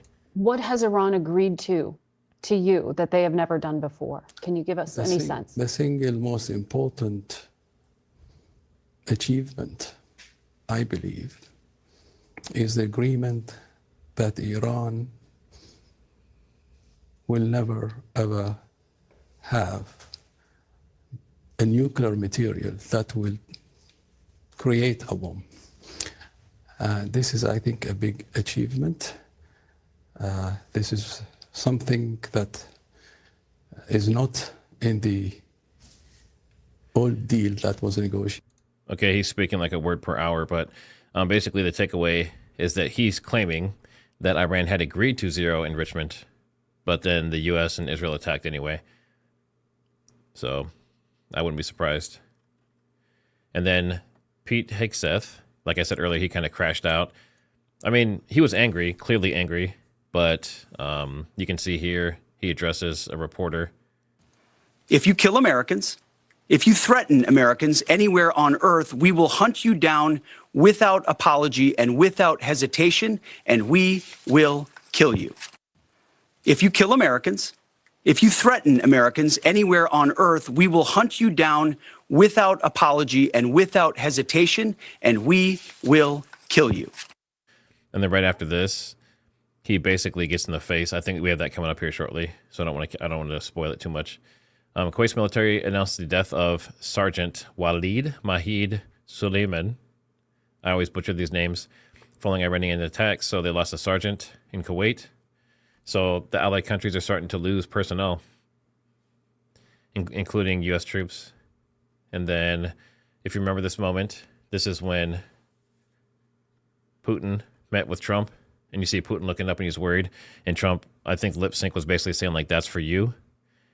So the symbolism there, you know, it's pretty interesting. Is this kind of like a BRICS, you're in trouble? Was this the beginning of the end? They've already hit Venezuela. Now they're hitting Iran. They've already threatened Cuba. And there were some claims this morning that Netanyahu's office was hit and that they didn't know his fate. They didn't know if he made it or not. So far, I have not. Actually, I'm going to double check again right now while we're sitting here. I had not heard anything that he is dead. Let me double check. Yeah, basically everything I'm seeing right now says that it was just rumors. Now, that place might have been hit, but I don't think he was there. So you'll see a lot of this going around, and as of right now, it's not true. Senior Social Security expecting a decrease in launches from Iran following IDF activity. So this was what I was talking about earlier. It looks like, and this is N12 in Israel, but it looks like they're doing something with the launchers and the firing sites to make it so they're disabling their capability to launch ballistic missiles. And once that's done, or at least severely diminished, then they can basically attack Iran at will. And obviously that'll make it safer for the allies. Qatar's Air Force was shot down 2 Su-24s. We talked about that. This is where he actually flips out. So you can see it in his face. You can see the irritation. But this is Pete Hegseth flipping out on someone who's talking to him in a conference. The American people also want to know what they're sending their men and women to war for. Is there a concern of this spiraling into a longer war and then one for the chairman when you're done? Did you not hear my remarks? I mean, we're ensuring the mission gets accomplished, but we are very clear-eyed, as the president has been, unlike other presidents, about the foolish policies of the past that recklessly pulled us in to things that were not tethered to actual clear objectives. So we know, we have plans, we have generals, we have chairmans, we have commanders, CENTCOM commanders, Admiral Cooper. The American people also want to know. So he's getting a little defensive there, right? But, I mean, people said he like flipped out and got super angry. He looks irritated, but I don't think he crashed out completely, in my opinion. And then this is the official saying 4 U.S. service members are gone. That's from CENTCOM. So, and it looks like based on the thing we saw earlier, it might be 5 now. I'm sure there's more. This stuff usually trickles out pretty slowly. But Saudi Arabia says they were going to join the fight and assist the UAE, Bahrain, Qatar, Kuwait, and Jordan. And this is supposed to be like their promotional video. There's some music in it, so I won't play the audio. But they have some pretty badass looking planes. Dog knows, thanks for the super. Will they track down those responsible for Charlie? Probably not. I think they're treating that as like a, what do they call that? Like the cold case files, you know, like the first 48 hours. They said they had it solved right away, and they're sticking to that. And Tyler Robinson has some court cases and stuff coming up, so I don't know if they're looking into anything, to be honest. China and Russia warned France, England, and Germany that the rhetoric is becoming dangerous. So that's like, again, that's like the World War III vibes kind of coming out. And then there's some more reports of more ships being hit and evacuated. And it's officially closed now. So I think any tankers that go in there now is, basically they're putting their life in their hands at that point. And this is about that Lancer. So Operation Epic Ferry Bomber, it went in. They said they gave some specific information, supposedly, as to where it went, how it got there, and going to Iran and everything. But, we're using our biggest and baddest bombers and equipment and, bunker busters and all that kind of stuff, B-2s. So I'm sure there's a lot of stuff that's happening that we're not seeing. And obviously, they said 3 B-1Bs went. But because there's no internet, the internet's shut off in Iran, we might not hear about a lot of this stuff until after or directly from CENTCOM themselves.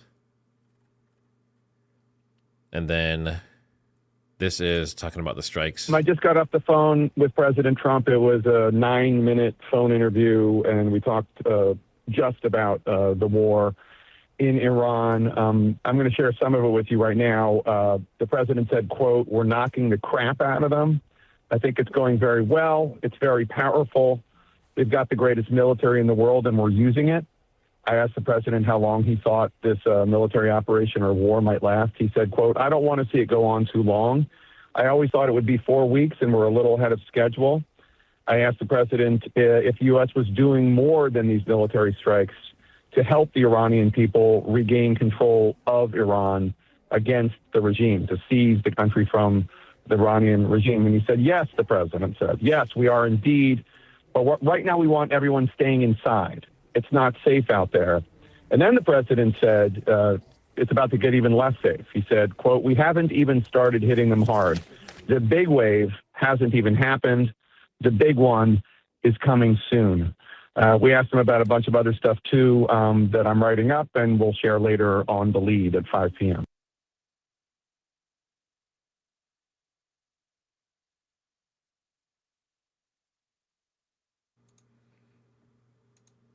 I'm just looking at chat. Looks like we had a couple bots. I kicked the bots out. If you guys have issues with anyone, just let me know. But I definitely saw a few bots in there. Yeah, Jake Tapper was handpicked. That's how it always is. They have a message to send, and they want to make sure they control the narrative. That's the world that we live in. Let's see. Dan Bongino hightailed for a big reason, in my opinion. Do you think that reason, in your opinion, is related to the E-file stuff, or Charlie Kirk, or the war? Do you think he was trying to get out of there before all this stuff kicked off? All right, give me just 1 second here. I'm having an issue with my little stream deck. So I'll play this Al Jazeera while I get this fixed. That he built his campaign for his first presidency and his second presidency on the basis that America will not get involved in wars in foreign countries, that it's America first. He should not be deploying soldiers to fight on foreign territory. Well, many of his supporters, or at least a significant number of them, greatly disturbed about the fact that he is the person to now put armed servicemen in harm's way. Mike Hanna at the White House, thank you for bringing us the latest there. Well, the U.S. has changed its tone on the military operation in Iran. President Trump had previously spoken in favor of regime change, but early on Monday, Defense Secretary Pete Hegseth said that isn't the plan. This is not a so-called regime change war, but the regime sure did change, and the world is better off for it. We hope the Iranian people take advantage of this incredible opportunity. President Trump has been clear, now is your time. To Iranian security forces, choose wisely. President Trump has also been clear about your fate in either direction. To the media outlets and political left screaming endless wars, stop. Someone just brought up a really good point. Dual Helix over on Rumble. Hey, everyone on Rumble. I see a couple of you over there. Dual Helix says, has Bongino described anything he accomplished and who took over his job? It's actually a really good question.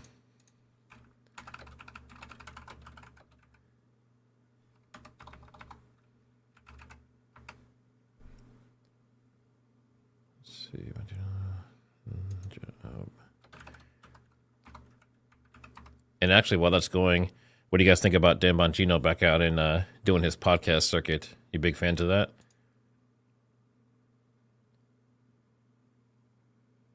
So it looks like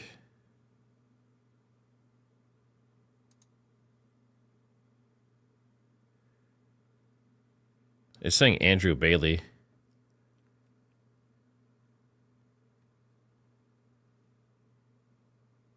Yeah, it says after restructuring, it went to Andrew Bailey, whoever that is. I've never heard of that person. I don't know anything about him.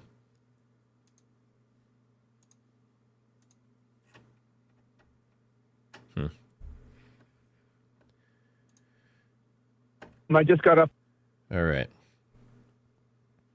Yeah, so we talked about this, the service members that got hit. As far as injuries, it's like 18 plus. And like I said, I'm sure there's going to be more coming out. Some of the places that got hit, obviously they're not going to be able to get to everything, but there's lots of damage and lots of headquarters being hit.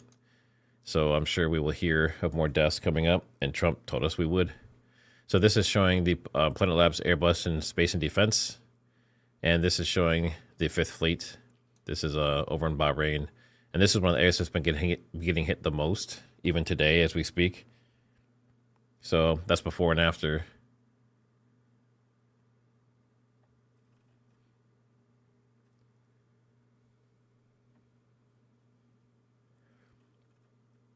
And then they're saying Cyprus is a major target. They basically want to get the Americans out of there. And they're doing a pretty good job. I think it's heading that direction. That's just some from the speech. This is, so obviously if any of you guys are skittish around like the bomb sounds and that kind of stuff or have PTSD, this is kind of a warning. But this shows a major strike.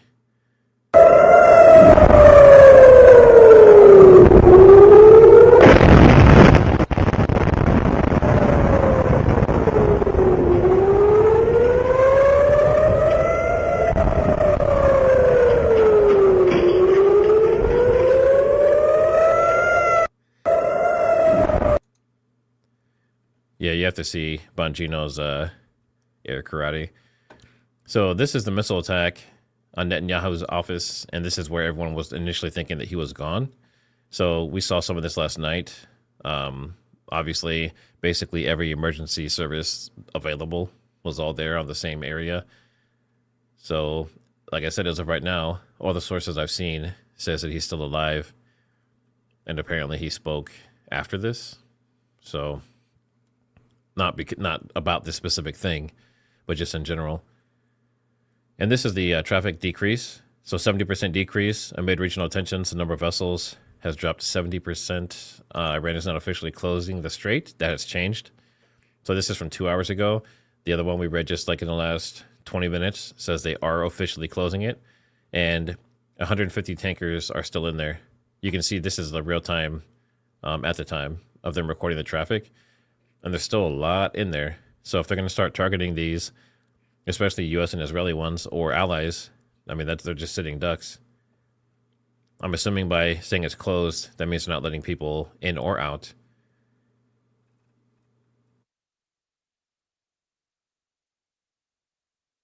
This is Modi again, talking about UAE and, the Indian community, and he wants to support and all that kind of stuff. So I'm not sure. I know that people have gone back and forth on him. So is Trump. He's like pro-Russia, pro-US, pro-Russia, pro-US, like back and forth. So, but obviously you want to take care of your people. And Putin said something interesting too. I saw a news conference where Putin was talking about, people asked why he didn't intervene in the 12-day war. And I think they provided equipment and air defense. But as far as like, why didn't you directly get involved? They're your ally and they're in BRICS and everything. He said it's because there's a very large Russian speaking or like Russian citizen presence in Iran. So I thought that was interesting. So it seems like he always cares about his people, no matter where they're at. President Trump said he won't rule out sending U.S. troops into Iran if necessary. I don't know what the necessary thing would be necessarily. That's a tongue twister. So he says they're way ahead of schedule, but he's considering boots on the ground. Remember, that's something we talked about yesterday that was worrying a lot of people. And I know like Barron has said, he obviously doesn't want his kids conscripted into the military and that kind of thing. So boots on the ground is risky. It's always one of the worst case scenarios. And then Zelensky, he's offering the Middle East countries to help shoot down the Shaheds. And as you know, Ukraine and the Ukraine war with Russia, they've basically mastered not only building and manipulating these drones and the electronic warfare associated with them, but also taking them down. And he also said the same thing about ballistic missiles. So he's basically wanting to trade, right? He wants to help stop the drones and ballistic missiles and take the experience they've had over the last multiple years to help out these people being attacked. But he says in return, he basically wants Russia to implement a 1-month ceasefire and also basically have peace, right? So do you think that's fair? Put a 1 in chat if you think it's fair if Zelensky basically help with their ballistic and drone issues, if they should go way out of their way to get something figured out with Russia and Ukraine. Put a 1 if you think they should, put 2 if you don't think so.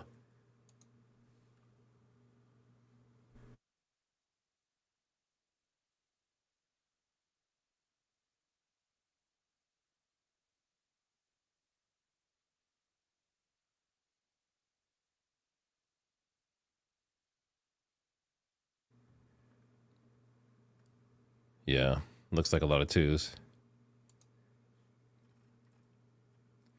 And then this is there's a lot of rumors that, U.S. carriers got hit. Apparently they haven't, but they have sunk Iran's. So it's either 11 or 14 different vessels that have been hit. And then this is the aftermath. So after everyone said that, that he was taken out, he supposedly gave some comments. So let me see how long this is. This one is 23 seconds. It's probably not in English. If they get nuclear weapons and the means to deliver them, ballistic missiles, intercontinental ballistic missiles, they will threaten all of humanity. So we set out to protect ourselves, but in so doing, we protect many others. And I want to say special thanks to our great friend and a great leader of the world, Donald Trump. A great friend. An Iranian drone attacked the hotel in Bahrain where U.S. Department of Defense representatives were staying. Now remember, Iran said that even if the service members leave the bases, they will still track them to hotels and places and hit them. So a Bahrain hotel was directly targeted, and that might be part of that whole thing. So maybe some service members or someone else related to the allied governments, they found out they were there and they hit them. Let's see. Thanks for the super Celtic RN8. Hey, TriggerSmart, here we go. Been doing my best to fact check this. Is net, okay, yep. Bunkered in safely in Germany. Let me see. I'm going to see if there's actually any new information on that. Like I said, from what I've seen so far, it looks like he is doing just fine. He's alive and well. As far as where he's at, I'm sure they change it constantly and lie about it constantly because it's operational security.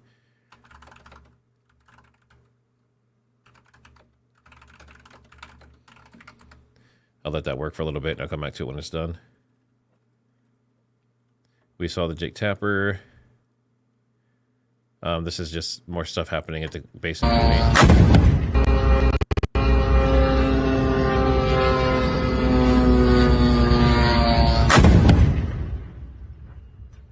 That's my fucking truck. He said, that's my truck. So, I mean, just imagine everyone in this situation, from citizens all the way through the military. You know, the U.S. says, hey, we're gonna go take out Iran. We're gonna liberate the people. We're gonna do this thing.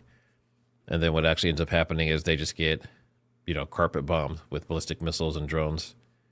I'm sure that was not on their bingo card. All right. For Netanyahu, according to all sources, in the ongoing conflict, he is in Israel. He's been managing military operations from the Curia headquarters in Tel Aviv. And he had a meeting, they're saying he had a meeting yesterday. And then, let me see, following up, he visited Beit Shemesh, west of Jerusalem, to assess damage. And that was today.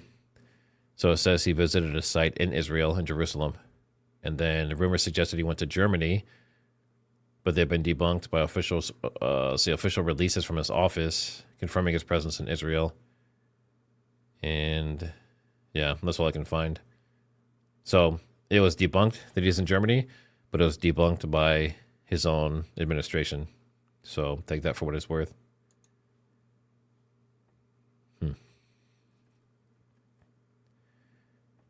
Just seeing if there's anything else worth showing here. So this is supposed to be the Israeli stealth drone.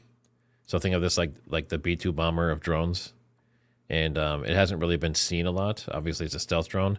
If you can see it and hear it, then it kind of doesn't serve its purpose. But this is some video of it.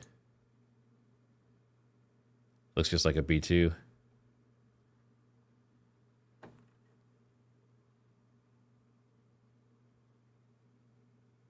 So that wing design, and that's something that China's also been using for their new bombers. Yeah,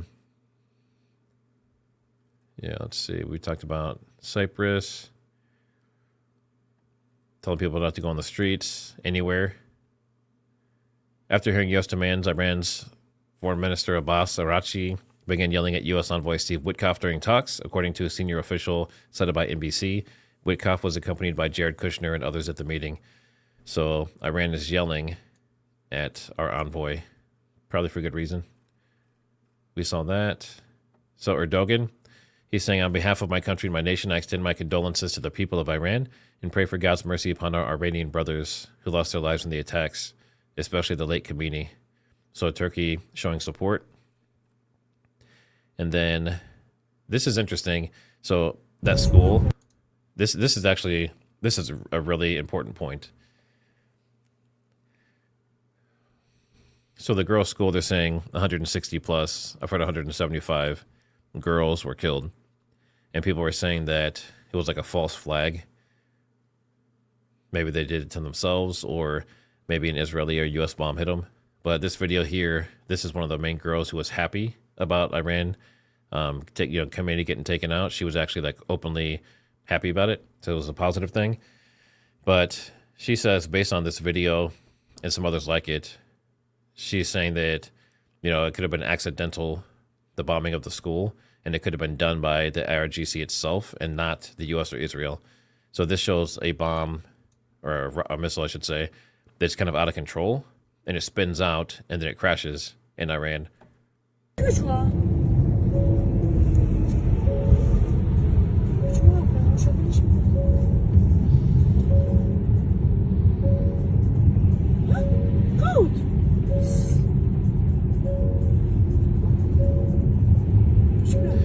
So do you see how it lost its course, spun out, and then went straight down?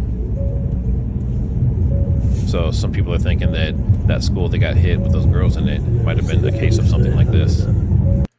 I mean, it's definitely possible. There's no way to really prove it one way or another unless you're on the ground there and do forensics on the missiles and that kind of stuff. But still very unfortunate either way. Whatever actually happened, that's like worst case scenario. This is the guy, a little bit of blood there, but this is the guy that was the pilot that actually got injured. So, but he's good. He just had his wrist and his hand got hurt a little bit. Let me fly past that. And then of course Macron. This is kind of one of the biggest stories. People are saying like, what's the big breaking news of today? This is probably part of it. Let me see if it's in French. Therefore, Oh, they have translator. So this is him talking about their arsenal. Therefore, I have ordered that we increase the number of nuclear warheads on our arsenal in order to put pay to any speculation. We will no longer communicate on the figures regarding our nuclear arsenal, contrary to past practice. Therefore, I have ordered that we increase the number of nuclear warheads on our arsenal. So, in case you missed it, increasing the number of nuclear warheads in the arsenal, and I think the U.S. is probably going to do the same. We had each Minuteman missile previously had 3 warheads on it, and that was taken down to 1 during Obama. I'm not sure why specifically that happened. I know there's some kind of treaty or something that was signed, but that has run out. So the U.S. is probably, and maybe already has, moved from 1 to 3 warheads again on the Minuteman missiles, and he's saying the same thing.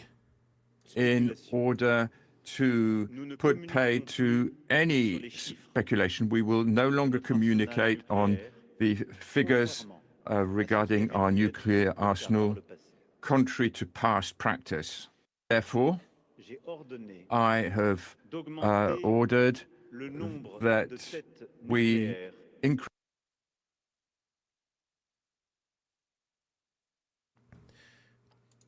Yeah, so let's do a quick poll on that. Basically, will all countries start an arms race?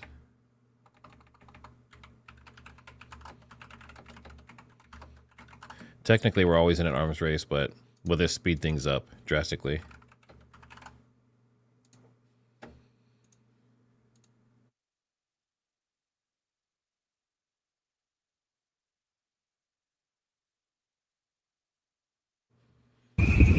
For those of you that were here, just jumped.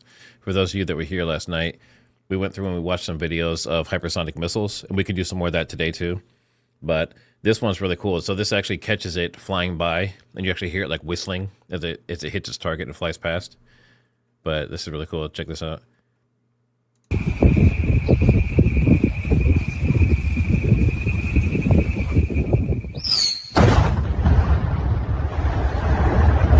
Holy hell. Did you see that? Don't blink.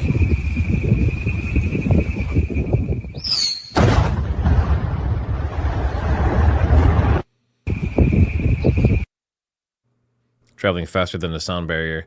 You can see it actually streaks past and hits, and then you hear the sound afterwards, just like a gun. Faster than the speed of sound. That is, that's probably one of the most impressive videos I've seen so far. But the ones where they're flying by, we'll check those out too here in a minute. But there's a bunch where they're flying by, streaking across the sky red. Let's see. Yeah, so this is something that's really interesting too.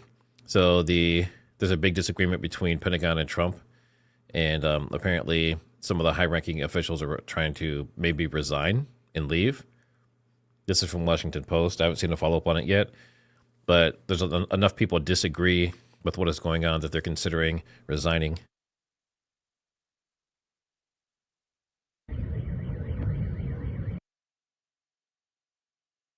This was the story I was trying to verify.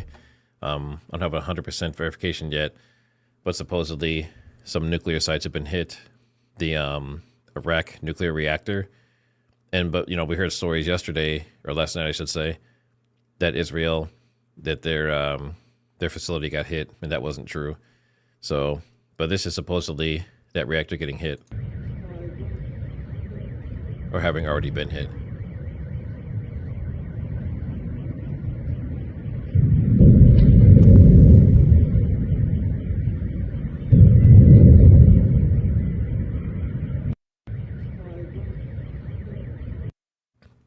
I'm sure that those sites won't be off limits, just based on everything going on. This is part of the rumors too. Israel's president replaced Netanyahu at a press conference.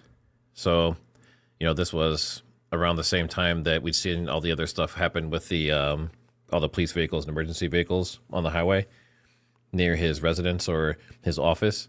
And then this guy came out and was talking. The missile totally annihilated the synagogue and entered into the shelter because it was a direct hit of a half-ton missile. Children were murdered here. 9 innocent souls were lost. All night, the teams of the mayor were gathering the remains and the pieces. We pray with the victims and we pray with their families, and we hope that they shall find comfort. So if you didn't hear that, he said that some children died when they hit Netanyahu's office overnight in that area from Iran.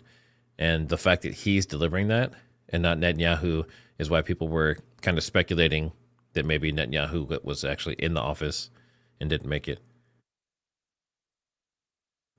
All right, so that's all the clips that I have loaded. I'm going to get some more, but I'm going to go back to Al Jazeera in the meantime. If you guys can hit that like, if you're not already a subscriber, it'd be much appreciated if you consider that. And we will continue with our coverage, live monitoring, and then, like I said, I'll pull up some more clips if I can find anything good. And I will also pull up the clips from last night where we looked at the hypersonic missiles so I can show the people that haven't seen it yet. I can only do one more, right there in the middle. Yes, sir. Is there a diplomatic exchange going on right now between U.S. and Iran? Looks like we also have a lot of refuelers up. So we have some Stratotankers. Let's see if we have any Pegasus in here. These might all be Stratos. Let's see. Yeah.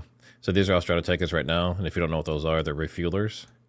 So it is nighttime there, the perfect time, undercover.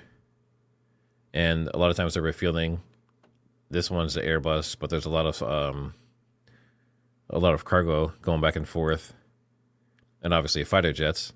So when you see them with their transponders on like this, invisible in big groups, it looks like they're probably refueling the next set of fighter jets that'll be going into Iran. Speaking there on Capitol Hill, saying that the US and Israeli operation against Iran needed to happen. He went on to say it was the right decision and an important decision for the sake of the entire war. He said the mission is to destroy Iran's ballistic missile capability. We're going to go to Paddy Culhane, who has been standing by for us at Capitol Hill and has been listening in there to Marco Rubio. Can you just give us an idea of what you made of that? Because it was incredibly combative, wasn't it? It was, and I think you're seeing this administration starting to feel a little bit of pressure because, according to polls, the vast majority of Americans did not want to see this happen. They don't want it to continue. And we're seeing sort of shifting stories as to why the Trump administration felt compelled to do that. I don't know what we've heard any of these things before, but we heard now from Secretary of State Marco Rubio that they had to do this for several reasons. He first said, well, we can't let them get to the line of impunity. What does that mean? He said, well, if we waited any longer, if we waited a year to a year and a half, the amount of drones, the amount of missiles, ballistic missiles that Iran would have, even though it's contentious as to whether or not that's actually true. But he argues that they'd have so many that the U.S. and Israel, no one would be able to intervene in Iran. So again, the intelligence on how close Iran was to having those sorts of missiles doesn't really seem to be matching with the rhetoric from the administration, but that now is a new reason they said that they had.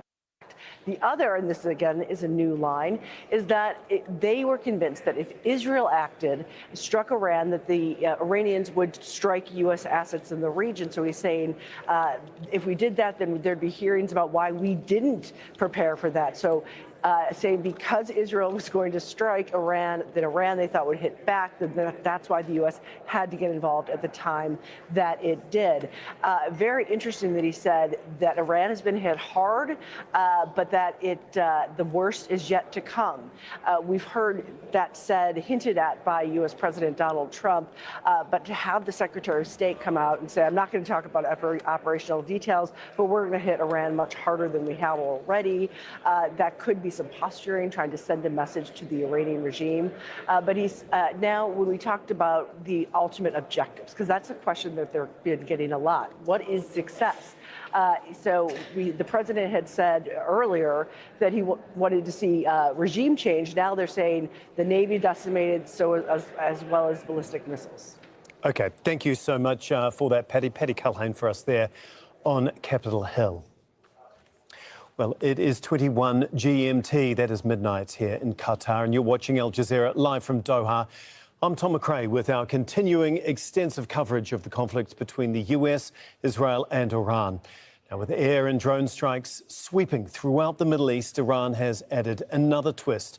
Iran's Revolutionary Guard has announced that the Strait of Hormuz is closed and Tehran will set any ship trying to pass on fire. Well, still, Tehran says it doesn't want to escalate tensions with countries in the region. We are not fighting our neighboring countries. We are fighting American forces that are based in these countries, and the Americans and Israelis who are attacking us in every way, day and night. For the American bases in the region to move their soldiers to, for example, a hotel, It's natural that this causes an issue. We will use every method to defend our people. Our enemies attack us in many different ways, and we will do the same. In our view, this is not a regional war. This is a war between Iran and the U.S. that is unfortunately spread in the region. This was our last best chance to strike what we're doing right now and eliminate the intolerable threats posed by this sick and sinister regime. Well, U.S. President Donald Trump has defended. I just found this really interesting post here. So this is Marco Rubio. So he's saying our number one mission and focus is the destruction of the ballistic missile capabilities and their ability to manufacture them, as well as the threat posed by their Navy to global shipping. That's the objective. It's interesting. That didn't seem like the main reason they went in. I thought it was to protect from terrorism and that kind of stuff, but I guess the ballistic missiles kind of fall into that. But the fact that they're talking about like this global shipping, global trade, I don't know if they're talking about shipping missiles out through global trade or just global trade in general. But I thought that was kind of an interesting statement. Field commanders, it was automatic, and in fact it bared to be true, because in fact within an hour of the initial attack on the leadership compound, the missile forces in the south and in the north, for that matter, had already been activated to launch. In fact, those had already been pre-positioned. The third is the assessment that was made that if we stood and waited for that attack to come first before we hit them, we would suffer much higher casualties. So, breaking news, CENTCOM just said 6 U.S. service members have been killed. It says today, specifically, we lost 6 warriors. We stand with their families. So I don't know if this is in addition to the previous 4, but that is latest on U.S. deaths. 2 of its facilities. Well, Al Jazeera is live in Ramallah, Beirut, Doha, Capitol Hill, the White House. But first, we're going to speak to Moval, who is in Tehran. And Moval... I just confirmed that's 6 in total. So 2 additional ones in addition to the 4 from previous.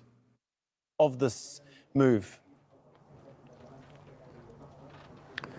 Well, this is the new phase of this war. At the beginning, we have it limited to direct reciprocated strikes between the United States, Israel on the one hand, and Iran on the other hand, related to military facilities, either in the Gulf or here in Iran. But now we have seen this quick development of the war into a kind of war again, an energy war, because the Strait of Hormuz means energy, not only for the region, but for the international, for the whole world, because a huge percentage of international traffic of oil passes through the Strait of Hormuz. Iran has been promising, or it has been threatening for several years now, that if it is attacked in this huge manner, it is going to close the Strait of Hormuz.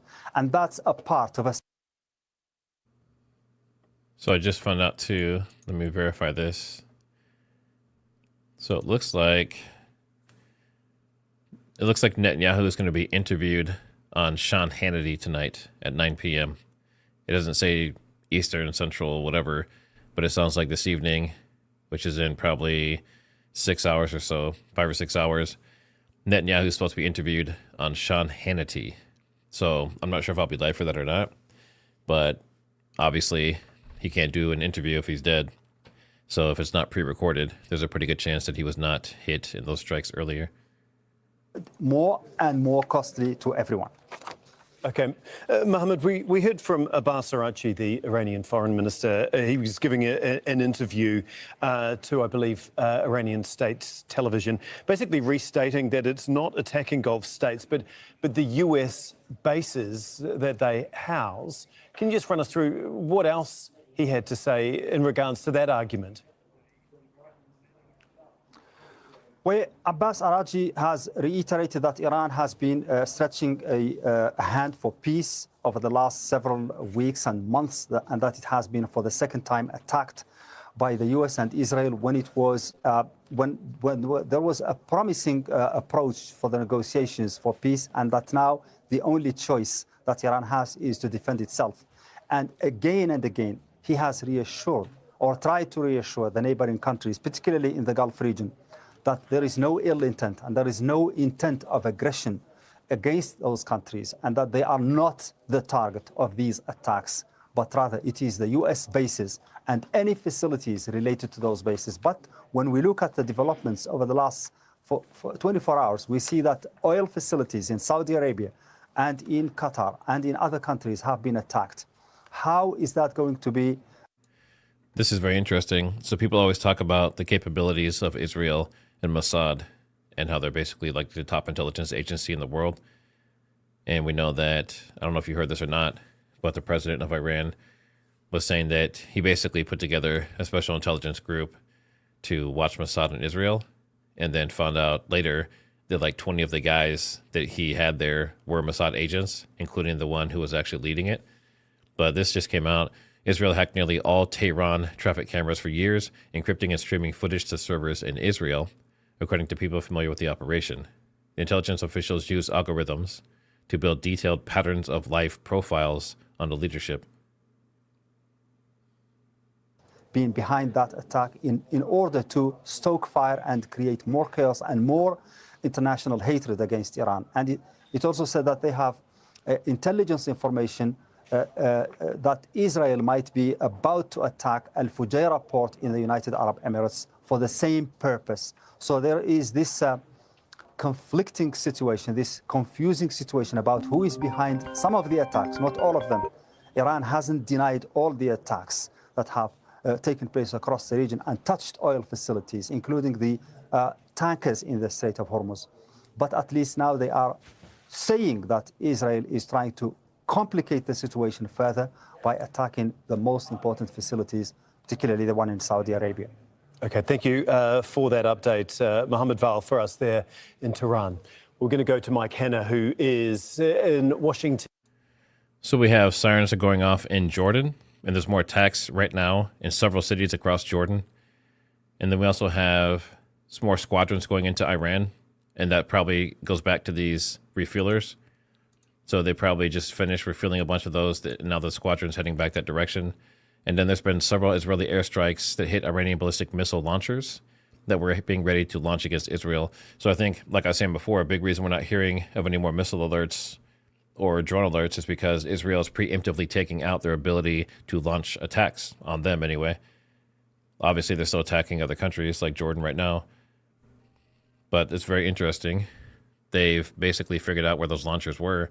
They're starting to take them out. I know there's some underground ones inside the mountains and things that we've seen before. But, I mean, obviously it's smart. You're basically taking away their ability to hurt you and hopefully others. Trying to see if there's any other last minute updates here. So they're starting to see leadership, the Iranian leadership fall apart and not be able to coordinate, almost like they're in a panic. And then we see China is basically, obviously, supporting Iran and saying that everything that's happening from the U.S. is unacceptable. So we'll see if that goes into anything else. A lot of people say they might attack over in the China Sea while they have the chance. Obtain a nuclear weapon. And finally, we're ensuring that the Iranian regime cannot continue to arm, fund, and direct terrorist armies outside of their borders. Mike, can you just talk us through some of the domestic ramifications of what Trump has said today? And we've also just got confirmation that 6 US service members have now been killed in this conflict. How is that being received there in the US? Well, this is a key issue because as these casualties mount, then so too likely is going to be public dissent. We've seen that in the past in the various wars that the US has been embroiled in. But the Washington Post has the most recent poll, which it has just published. And interestingly enough, the nation is completely divided, which is not unexpected. But it's a degree of the division that is unexpected. And that is that only 22% of Americans strongly support President Trump's action in Iran. 17% support somewhat. Some 9% are unsure. And those who oppose are over 52%. nearly 40% of whom oppose strongly. So these are very, very stark figures. And one must remember, too, that this poll was done after the killing of Ayatollah Khamenei was announced. So that did not kind of... There's been multiple reports of explosions in Tehran. It says that the parliament building may have been hit. And then we have, apparently Marco Rubio says that that Iran would have come after us, quoting him exactly. And Trump was basically saying, like, I got them first, right? They tried to get me twice, and I got him first, talking about Khomeini. And then it says that Marco Rubio says there's no current diplomatic exchanges with Iran. So there are no talks happening. There's no plans of talks. And this is just going to carry out the way they want. Israel military also issued urgent evacuation warning for residents in Tehran's Evin neighborhood, EVIN. So it looks like they're planning on taking out the state radio and television headquarters, so they can't report anymore. Of course, he was here to brief the so-called Gang of Eight. That's the leaders of the most important, powerful committees and the leadership when it comes to national security. He was very defensive, and I think we're starting to see the administration react because they have been saying, we'll stop when our objectives are met, but they haven't really been able to lay out their objectives. So we heard a little bit more from Secretary of State Marco Rubio, a little bit more for the justification. Now, he said the U.S. had decided that if another country, for example, Israel attacked Iran, that they were going to attack Iranian assets so that the U.S. had to get involved. A little bit of flaw in the logic there. Obviously, if the U.S. didn't want Israel to attack Iran, it does have some influence there. Then he said, well, we had to attack now because and keep in mind, they've been saying, the president's been saying, because Iran posed an imminent threat to the United States, they haven't been able to actually back that up.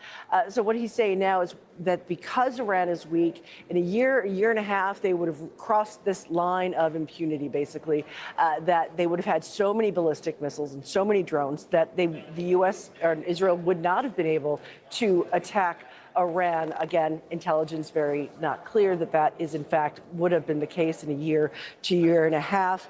He did send the warning that the worst is yet to come. Now, whether that'll bear out or whether that's rhetoric meant to scare the Iranians in some way, unclear. But he did say the objective is to end the missile program in Iran and to basically get rid of its navy so that it can't a threat to shipping in the region. So those are the two objectives.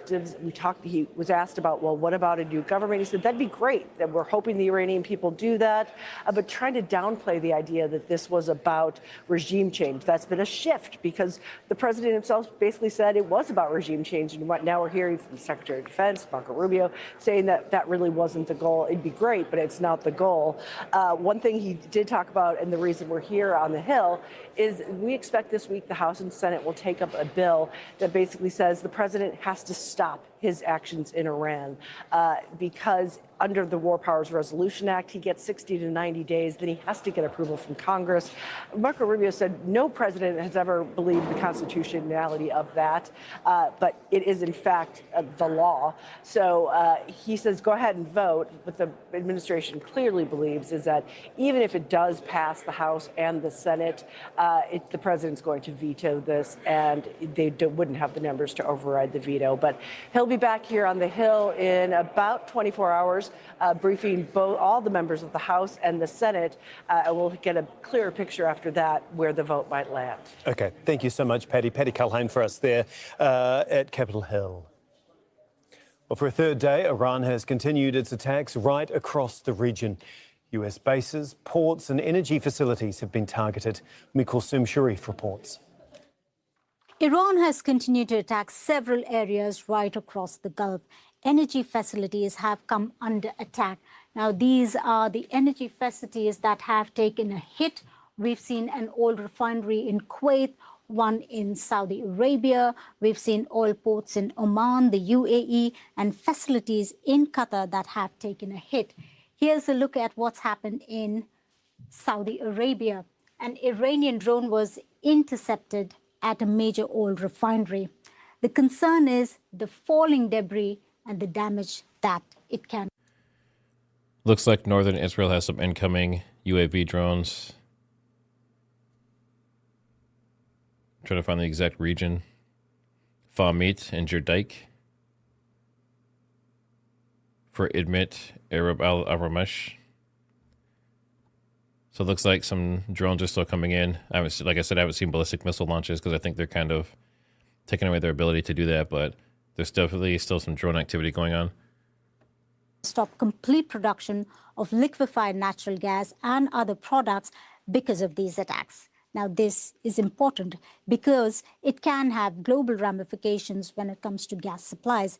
Qatar is one of the biggest producers of LNG, and it operates the biggest gas field along with Iran. This is North Dome, South Pass, and this area closer to Qatar is what it operates. And this area closer to Iran is operated by Tehran. But there's no production happening right now. We also spoke of the oil tankers that have been hit on March 1st in the Strait of Hormuz, an important passageway. An oil tanker took a hit. There's a fire on board. People were injured. And another ship was hit in the Gulf of Oman. One person has been killed. Now, the US, 6 Arab and Gulf states have condemned the repeated Iranian drone and missile attacks. They've reaffirmed their right to self-defense. Going to go to Axel Zimovic now, who is here for us in Doha. Axel, that is a growing list of targets that we saw Kulsum lay out. So how much concern has really grown now in the region after another day of attacks on energy infrastructure, not just here in Qatar, but Saudi as well?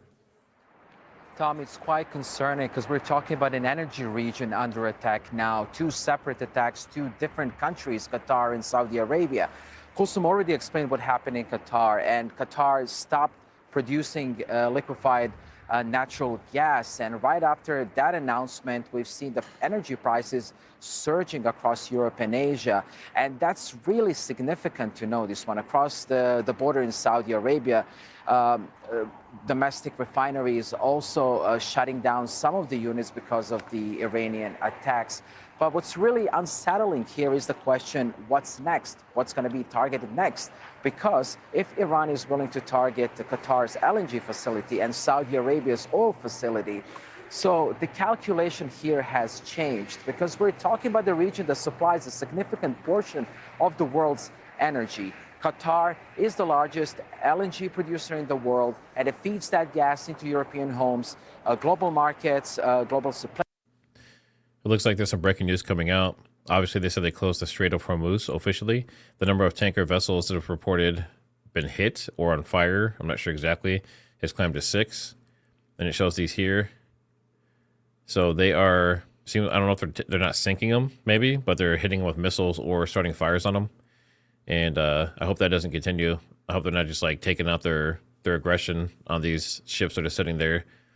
But it's the Skylight, Hercules Star, MKD, Viom. There's one tanker that's unidentified, the Stena Imperative, and the Athen Nova. So, I mean, they should have left while they could. I know some of them probably couldn't get out, but this is a bad situation. The Israeli military says missiles were intercepted above West Jerusalem, Tel Aviv, and Eilat. At least 10 people have been killed since Saturday. Anita Ibrahim is joining us from Ramallah in the occupied West Bank. Anita, can you just bring us up to date with the latest strikes there in Israel? Well, what effect that they have had? Well, we could say that it's been pretty calm in the past few hours, except for a drone alert that was just sounded off in the application that is usually prepared by the Israeli home front. It's been relatively calm, although we are waiting to see the impact of these strikes that took place not just earlier today, but also in the daylight during the day on Monday, and just a few minutes before sunset, where we've seen the latest wave of Iranian-led missiles. Now, in general, the Iranians have said that they're launching the 12th wave towards the region, but they did not specify whether that will be affecting Israel indeed as well. But for now, we can say that it's been a situation of relative calm. The discussion in Israel these days is about whether Israel knows how it's going to be heading towards ending the war. Because, yes, they are praising what they call a huge operational success that not only targeted the head of the regime in Iran, but also. This is another reason why I think Zelensky's, I mean, obviously, feel how you feel about Zelensky himself, but their experience is going to be super important. You look at stuff like this. This is the Bond range U.S. base that was hit, and this is a drone that's striking the radar. And from what I understand, this radar system is multiple hundreds of millions or $1 billion system that's used for tracking. And they just took it out with a couple $1,000 drone. So, I mean, drones have completely changed warfare, and they don't know how to really defend against it here because they haven't dealt with it. So I say Zelensky better get in there and start doing something, or at least, the people who've been doing that. Obviously, he's probably not directly doing that stuff, but I also believe that the U.S. has been working with possibly the CIA and contractors and stuff on the ground in Ukraine. So they might have to move some of those people over to the Middle East to help protect our soldiers. And Israel will agree on, in addition to the region as well, when it comes to ending the war. Nita, we also heard from Donald Trump that this is likely to last 4 or 5 weeks. From the view from Israel, how is that going down there? Not just with its leadership, but with the population as well, being under threat of Iranian airstrikes for more than a month. That distinction is very important, Tom, because yes, we talk about the Israeli army talking about readiness, calling up around 100,000 reservists and saying that they've been preparing themselves for several scenarios, including what we believe is an intention to head into a ground invasion in in Lebanon, and that has been clear ever since the 3 projectiles were launched from Lebanon. The Israeli army was swift and very immediately struck Lebanon and started a wave of strikes that is continuing until now. But you have the population to take into account. Yes, this part of a psychological war. The Israeli Broadcasting Authority says that the whole population is united in this war. But it will remain to be seen whether the Iranians are going to be continuing with their strikes. That, of course, will always have a negative toll on the population, given the fact that if we compare this time to the last war in June, the number of times that the Israelis were forced to go to the shelters and stay there is much longer, and that could tip the scales against the government if the population feels that it can be heading towards a prolonged war inside these shelters as well. Thank you so much, Nita. Nita Ibrahim there for us in Ramallah in the occupied West Bank. There have been more Israeli strikes on the Lebanese capital, Beirut. Earlier, Israeli attacks killed at least 52 people, including a senior Hezbollah official. At least 154 people were injured. There have also been Israeli strikes across southern Lebanon. The Israeli army says it targeted more than 70 Hezbollah facilities, including weapons storage facilities. Israel says the attacks are in response to the rockets and drones Hezbollah fired into Israel earlier on Monday.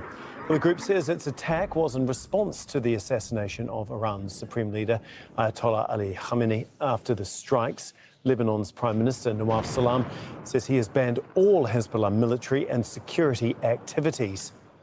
Heidi Pett is in Beirut for us with the latest. In just the last hour or so, there have been more evacuation orders. What more can you tell us?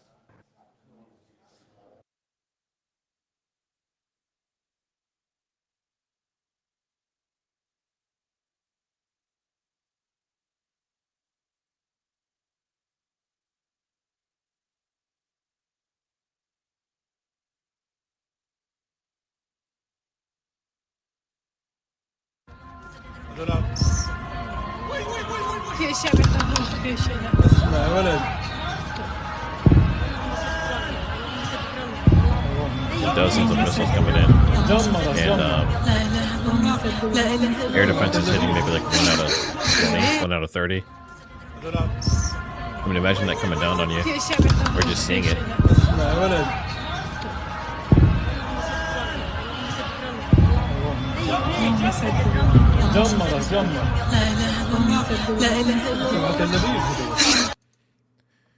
Now I do want to find, I'm looking for the specific one that has them flying past super quick.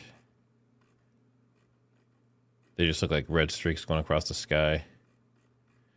That is probably one of the coolest ones. There it is. Okay. So this is the one, first one that caught my attention. Let me see if there's audio. All right, listen to that sound. Okay. So this video is showing these are the hypersonic missiles flying by. And as they go past, they're changing the atoms and stuff in the atmosphere and making these red streaks going across. And then it also, you can kind of see them flashing in the sky, but you can just see just how fast these are. Whoa, did you see that? That was fast. That looked... Ah, look how you run. All right, listen to that sound. Shaking it. Another one. Ah! Oh. So that's insane. I mean, basically no defense. And there's a very low intercept rate on hypersonic missiles. And some people claim that you can't intercept them at all. That's something that we've heard from Russia as well, supposedly in Ukraine. But Ukraine says they've intercepted some. And then this is, let me start this again. This one right here is showing, you'll see about 10 interceptors go up from the Iron Dome. And as they come up and they start to approach this ballistic missile, it looks like it's hypersonic.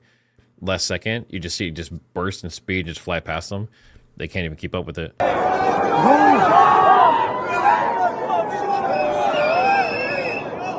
Watch it over here on the left side of the screen. Oh my God. Boom. Whoa! Holy shit! Oh my God! Yo! So that's kind of the age of where modern combat is going with these missiles, and like nukes would be the same way. This would be nukes flying in doing the same thing. Missiles are flying everywhere.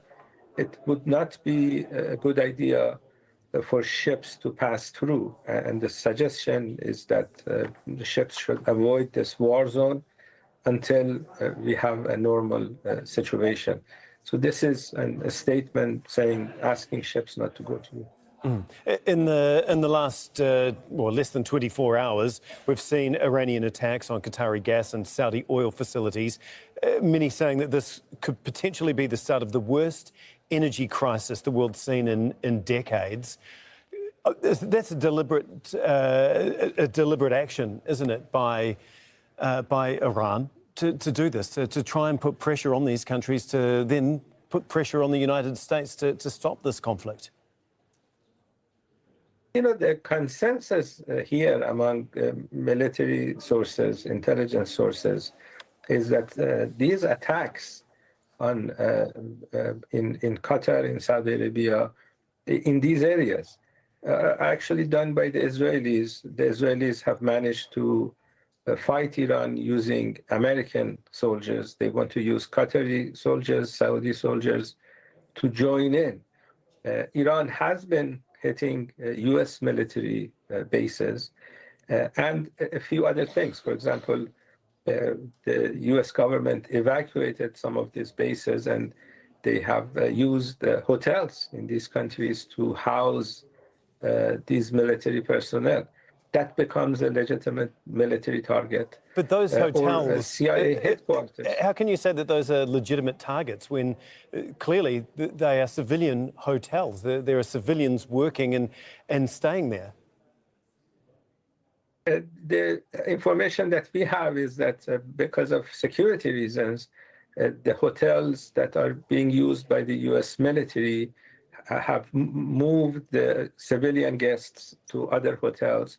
So the whole hotel is given to the U.S. military for U.S.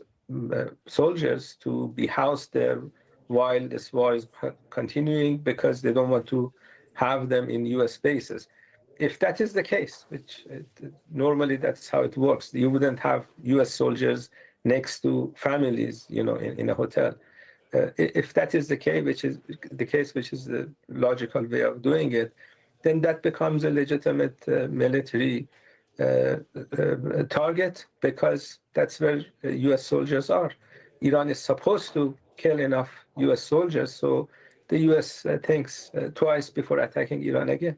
That's a major escalation, though, to go from targeting US bases in these Gulf countries to targeting civilian infrastructure, if you're saying like hotels or airports that we have seen in Qatar and the UAE as well. You know, we talked about hotels already. There are other things within cities, like CIA headquarters. That's legitimate military target. They are not. CIA is not based in bases. They are based in office areas. They are present in all these countries, and CIA is orchestrating a war against Iran. Let me make sure I get some of these super chats that I missed. Let's see, I know we did that one. Okay, so super chat from Celtic RN8. Ponder why the French aren't speaking Russian and why the Russian will never be speaking French. Knock it out of the ballpark, Matt. NATO rushed Russia's plate, and Epstein has the files. I think this could be a distraction from the files, but there's a huge issue with the files. Besides the fact of what's supposedly in it and who's doing it and the victims. But the files, the way they were released, I did a video on this. It didn't get a ton of views. YouTube doesn't push the e-file stuff, but it's basically a mixture of official FBI interviews and emails and communications from E and his associates. But the other piece that's mixed in is random calls, memes, and like videos and images and stuff that were made up and just like sent in to like tip lines and stuff. All of that's mixed together in the e-files. And that might be by design, because then they can say, well, how do you know what's real if there's other stuff is mixed in? But it's pretty messed up. Thanks for the super. William says, look at AGM 158, JASSM plus Lancer, then hope it does not get that bad. A B61 might be manageable. The other is devastating. Yeah, I'll definitely check that out. I love this stuff. Not the fact of the war's happening, but the equipment. Dog Nose, thanks for the super. Matt, are you former military? Great stream. I am not. I did ROTC, and I was actually heading to go into the Marines as an E3, and then got pregnant and married. I didn't get pregnant, but she did. So I decided to stay with my family instead of going into the military officially. But that's the path I was on. And I have military family. I have, some family that's FBI and that kind of stuff. Well, former FBI, I should say. And spent a lot of time training martial arts and tactical shooting and that kind of stuff with military members. So I say probably half of my friends are military out here. So thanks for that super. Puppy Kicker. That's quite a name. Thanks for the super chat. At first, your thumbnails and titles reminded me of the National Enquirer. After a few months, I'm locked in. I love your thought process. Thank you, Trigger. You are welcome. That name is still hilarious to me. S. Cantor, thanks for the super. At this point, we are in it. We should pray no boots on the ground and support our country and hope for a success, whether we want it or not. I'm not sure about that first sentence, but I agree. Everyone should pray for no boots on the ground for any country. And I'm not sure if you do super chats on your phone, it's really hard to type in there, but I appreciate that. Right now, and also it has been going on for about 30 minutes now. So there are strikes right now ongoing on the city of Tehran.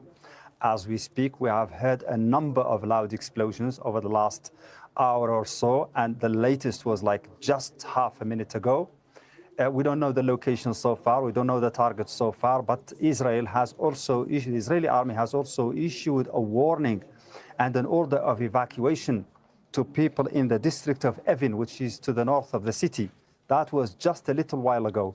That area has the National TV Broadcast Corporation in it, and also it has the most important prison in Iran, in Evin. We don't know exactly why the Israeli army has issued that evacuation order. We don't know the specific targets they are going to strike at now or later this evening, this night. But It is a campaign that is ongoing. The bombardment is ongoing right now in Iran, and it has been ongoing over the last 3 days now. Many cities have been targeted, not only Tehran, but also Kharaj. Kharaj, which is a city to the north of Tehran, has just been hit during the last hour or so. We still don't have the details about the specific targets, but apparently, according to the estimations. That's the word, death queef. That sounds like a pretty powerful queef. But yeah, you said you keep seeing that tonight's going to be lit. Is it legit? That is what I'm seeing everywhere. That's what all sources are saying. That's what Marco Rubio is implying.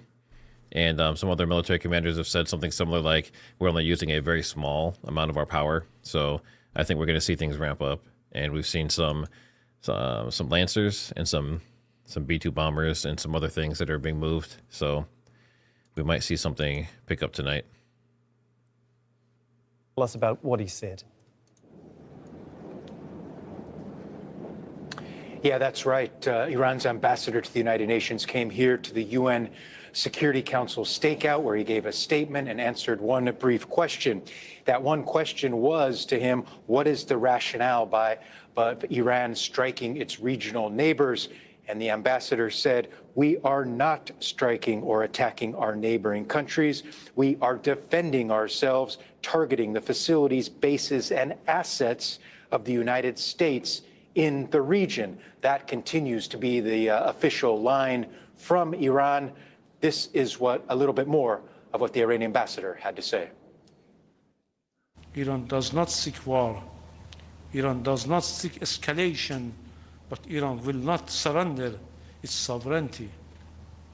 The issue before the international community is clear. Can a powerful state attack another sovereign member of the United Nations with impunity?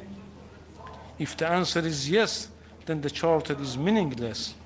If the answer is no, then this aggression must be condemned and stopped. Iran's ambassador also said, make no mistake, Iran was not an imminent threat to anybody. He said that his country was in what he called serious talks with the U.S. about its nuclear program, which he called all used for peaceful means. And he said it was the United States that closed the door to diplomacy and left the world where it is right now. Thank you so much, Gabe. Gabriel Elizondo for us there at the UN headquarters. We're going to bring in our diplomatic editor, James Bays, now, who joins us in the studio. And as we've seen over the last day, Iran change its strategy somewhat and go after energy infrastructure in the region, not just the US bases in the Gulf. That's sending shockwaves not just around the region, though, right around the world. Yeah, absolutely. I'm not entirely sure that Iran currently has a master plan, because it's had so much damage, so many commanders and leaders have been killed. But yes, you're right. It seems that they're not seeking diplomatic negotiations with the United States now, but they are seeking a way to end the war. And the only leverage they've got, I think, is economic leverage. Of course, it's also down to the military tools that they've got right now. We know that they've got fewer long-range missiles, and it's much harder to send a missile all the way to Israel, much easier to target things that are much, much closer in the Gulf. And clearly, the Straits of Hormuz are an economic choke point, the economic choke point, the number one economic choke point in the world, with 20% of the global oil trade going through that narrow part of the Gulf. And they've decided, I think, now to choke it. Already, shipping has not been going through the Straits of Hormuz. Some tankers have been going through. The majority haven't, because of the insurance costs, the insurance risks. But now it seems the Iranians are saying you must not go through. And that is going to cause problems. It's going to cause problems for the oil price, the gas price, for the insurance prices, the global economy, potentially inflation around the world, particularly, I think, going to affect Asia and China, but also Europe will be very worried. Now, I think Iran is hoping that these countries will put... Right now, Lebanon's getting hit because Hezbollah's there firing rockets into Israel. So if there's something happening in Beirut, that might be related to that. All right, I'm looking at updates and stories. I don't see anything major coming out. And I know, like everyone's been talking about, this is probably going to pick up later. And there's also going to be Netanyahu live on, I forget his name. I don't watch him. But Netanyahu's going to be live tonight, supposedly doing an interview as well on primetime. So what I'll probably do is I'll end this stream and then rest up a little bit, get some more clips and everything together, and then be ready to stream tonight, because I think tonight might be a big night.